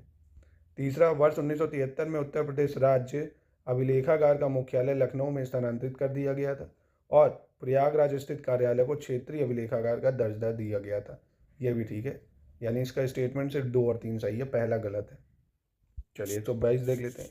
10वीं कृषि जनगणना 2015-16 के संदर्भ में निम्नलिखित कथनों पर विचार करना है, कौन सा कथन सही है दोस्तों, ठीक है। चलिए, जिस किसान के पास केवल 3 हेक्टेयर कृषि भूमि है उसे अर्ध मध्यम कृषक की श्रेणी में रखा गया है। मतलब सेमी मीडियम फार्मर किसको बोलते हैं, सेमी मीडियम, 3 अक्षर तो 3 हेक्टेयर, ठीक है, 3 अक्षर 3 हेक्टेयर जिसके पास होती, ठीक। जिस किसान के पास 7 हेक्टेयर कृषि भूमि होती है उसे मध्यम कृषक कहा जाता है, यानी मीडियम फार्मर किसे कहते हैं, जिसके पास 7 हेक्टेयर होती है, तो ये भी दोस्तों बिल्कुल सही हो जाएगा। जिस किसान के पास केवल 9 हेक्टेयर कृषि भूमि होती है उसे बड़े कृषक की श्रेणी दी जाती है, ये गलत है दोस्तों, क्योंकि बड़े कृषक की श्रेणी दी जाती है जिसके पास 10 से ज़्यादा होती है, 10 से ज़्यादा होती है दोस्तों, ठीक है, इसको याद रखना, यानी सिर्फ 1 और 2 सही है। चलिए 123 देख लेते हैं। मैचिंग करनी है दोस्तों, नहीं मैचिंग नहीं करनी, फसलें हैं और संबंधित रोग है, इनमें से कौन सा कथन सही है ये बताना है दोस्तों, ठीक है। मतलब तिल की फसलों में फाइलैडी रोग लगता है क्या? तिल की फसलों में फाइलैडी रोग लगता है, तो ये बिल्कुल सही है दोस्तों, ठीक है। भिंडी पपीता इसमें टिक्का रोग लगता है क्या? नहीं, भिंडी पपीता में दोस्तों पीत शिरा रोग लगता है। कौन सा? पीत शिरा रोग लगता है, पीत शिरा, ठीक है। टिक्का गन्ने वन्ने में लगता है, ठीक है। टिक्का किस में लगता है दोस्तों? गन्ने वन्ने में लगता है। चलो, गेहूं और जौ में दोस्तों मल्या रोग लगता है, यानी ठीक है ये गेहूं और जौ में मल्या रोग। टमाटर में बक आई रोट रोग, बक आई रोट रोग, ठीक है ये, यानी पहला तीसरा चौथा सही है, दूसरा ऑप्शन थोड़ा गलत हो जाएगा। चलो कोई बात नहीं, 124 पे आ जाते हैं। इनमें से कौन सा सही सुमेलित है दोस्तों ये बताना है, कौन सा सही सुमेलित है, ठीक। मक्खन, मक्खन में ब्यूट्रिक अम्ल होता है क्या? मक्खन में बिल्कुल, मक्खन में ब्यूट्रिक एसिड होता है, मक्खन में ब्यूट्रिक एसिड होता है, ठीक। दूसरी बात, संतरा और नींबू में सिट्रिक एसिड होता है, ये तो बचपन से पढ़ रहे होगे, बिल्कुल संतरे और उसमें सिट्रिक एसिड होता है। रैप्सिड तेल में ऑक्जेलिक एसिड होता है क्या? तो नहीं, रैप्सिड तेल में दोस्तों यूरिक एसिड होता है। कौन सा होता है? Uric acid. स्पेलिंग अगर लिखें तो ERUIC, यूरिक एसिड होता है, ठीक है, यूरिक एसिड। आपका रेवंद चीनी में इरूसिक एसिड होता है, नहीं नहीं ये गलत है, इसमें दोस्तों ऑक्जेलिक हो जाएगा, मतलब इसको ऊपर कर दो, इसको नीचे कर दो, ठीक है, बाकी सही है, और ये दोनों सामने हो गए, ठीक है, यानी इसका तो आंसर ए हो जाएगा। चलो 125 देख लेते हैं दोस्तों, इनमें से कौन सा कथन सही है ये बताना है। भारतीय दलहन अनुसंधान संस्थान या Indian institute of pulse research, ये कानपुर में, ठीक है। भारतीय गन्ना अनुसंधान संस्थान, ये लखनऊ में, ये भी ठीक है। भारतीय पशु चिकित्सा अनुसंधान संस्थान बरेली, ये भी बिल्कुल सही हो जाएगा दोस्तों। भारतीय सब्जी अनुसंधान संस्थान बनारस, बिल्कुल सही है, इंपॉर्टेंट है ये, याद रखना पूछता है एग्जाम में ये, ठीक है, इसको अवॉइड मत कर देना। चलो 126 पे आ जाते हैं। 4 विकल्प दिए गए हैं जिनमें से 3 कुछ रूप जैसे एक जैसे हैं, एक अलग है। ले रीजनिंग शुरू हो गई भैया आपकी फेवरेट, ठीक है। चलो भैया इसको पॉज करो और एक बार पेन कॉपी उठा के ट्राई करो, ठीक है। जैसे DG, अब डी आपको पता हो 4 होता है, जी होता है 7, तो इसका समय 11। एफ होता है दोस्तों क्या 6 और ई होता है 5, इसका भी समय 11। ऐसे ही IB का भी सम दोस्तों 9 + 2 11 है। EG का सम दोस्तों 12 आ रहा है, यानी ये ऑड हो गया। EG क्या हो गया? ऑड हो गया, ठीक है। चलो 127 बहुत लड्डू है, ये पैटर्न है, इसको यहाँ बताना है क्या आएगा। एक बार पेन कॉपी पॉज करके देख लो, रीजनिंग फ्री के 10-11 नंबर दे देता है ना, तो थोड़ा सा, और कुछ लल्ले बच्चे हैं, कुछ ऐसे होंगे जो किसी को नहीं आएंगे तो वो आपको भी नहीं आएंगे, कोई दिक्कत नहीं। कुछ पर लल्ले बच्चे जैसे होते हैं 6-7 तो आप कर ही सकते हो। जैसे देखो 2 3 6, 5 दूनी 10, और यहाँ मतलब कहने का 23 है, 23 का मतलब मल्टीप्लाई करो 6 आएगा। 52 है, 52 को ऐसे 5 2 10 मल्टीप्लाई करो 10 आएगा। अब इसको सम करा 16 आ गया। ऐसे ही 6 दूनी 12, 5 एकम 5, 12 5 17 हो गया।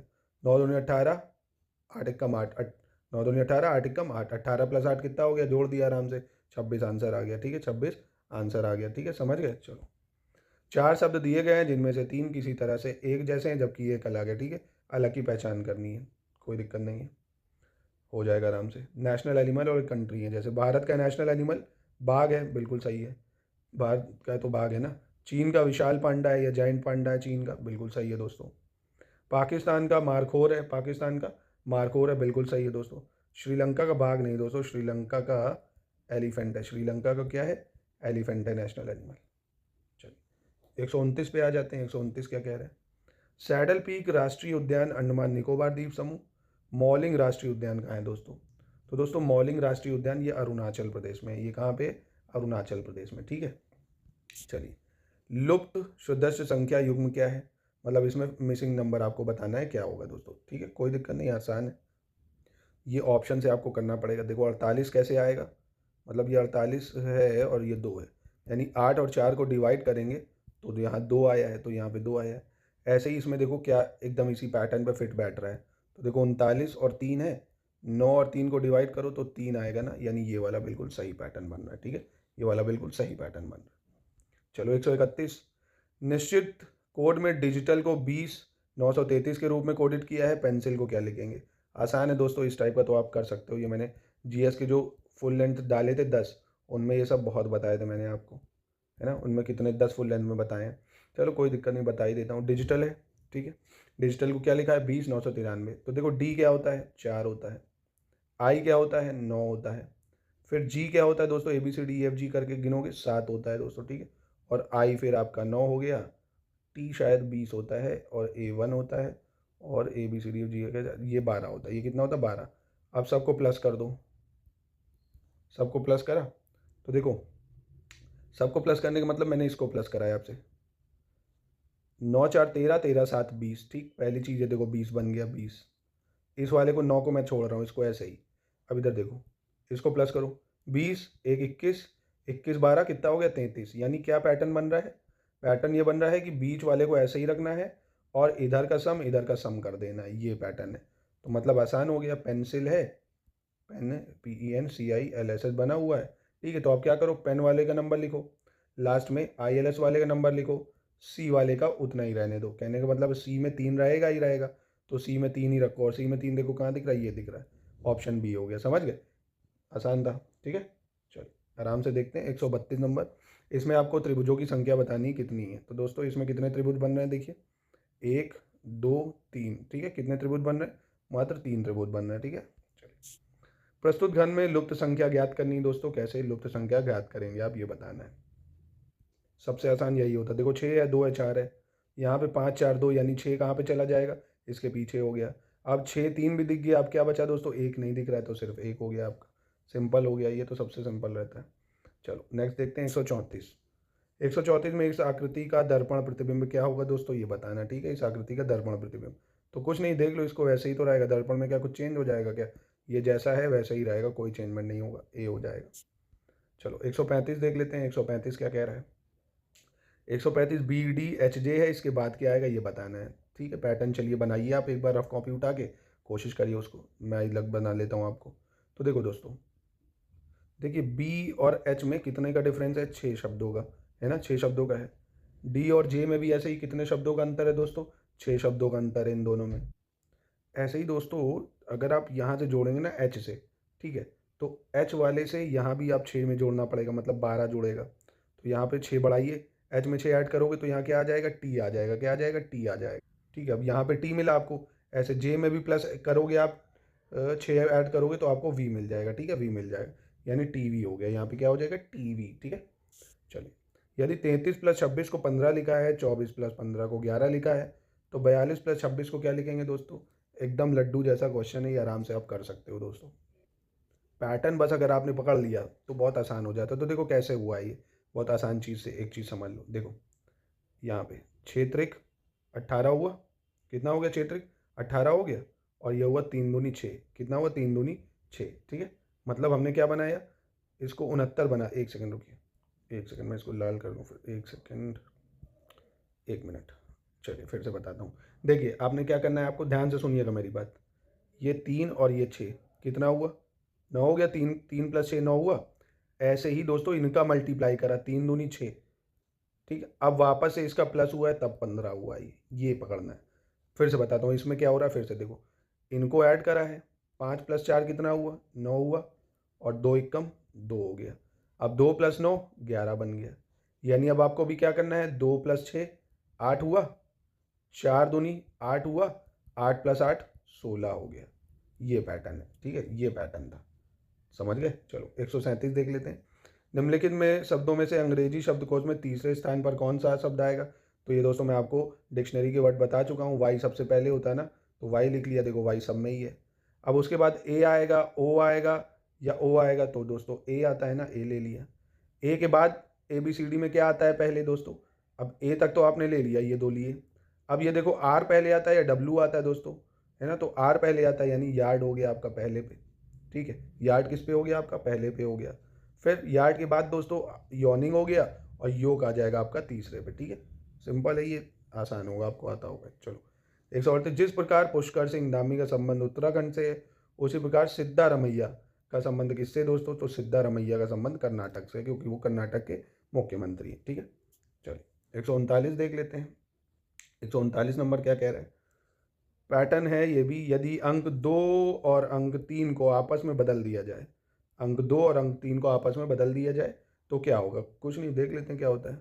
जैसे 8 / 3 की जगह 2 हो जाए, इंटू 19 + 15 - 3 हो जाए, तो कोई दिक्कत नहीं है, हो जाएगा। 2 को बॉड मास लगेगा, 2 को 8 से डिवाइड करोगे 4 आएगा। फिर 19 + 15 - 3। अब 19 चौको कितना हो गया? 76 हो गया, +15 - 3। 76 + 15 91 - 3 यानी 88 हो गया आंसर। कोई दिक्कत नहीं, इस टाइप के आते हैं दोस्तों। 140 देख लेते हैं। प्रस्तुत श्रृंखला में एक गलत श्रृंखला ज्ञात करनी, कौन सी श्रृंखला गलत होगी ये बताना, ठीक है। 26, 16, 12, 11, 13, ठीक। 26 से 16 कैसे हुआ है दोस्तों? 26 से 16 हुआ है, 26 का आधा करो, 13 आया, 13 में 3 ऐड हुआ, 16 आ गया।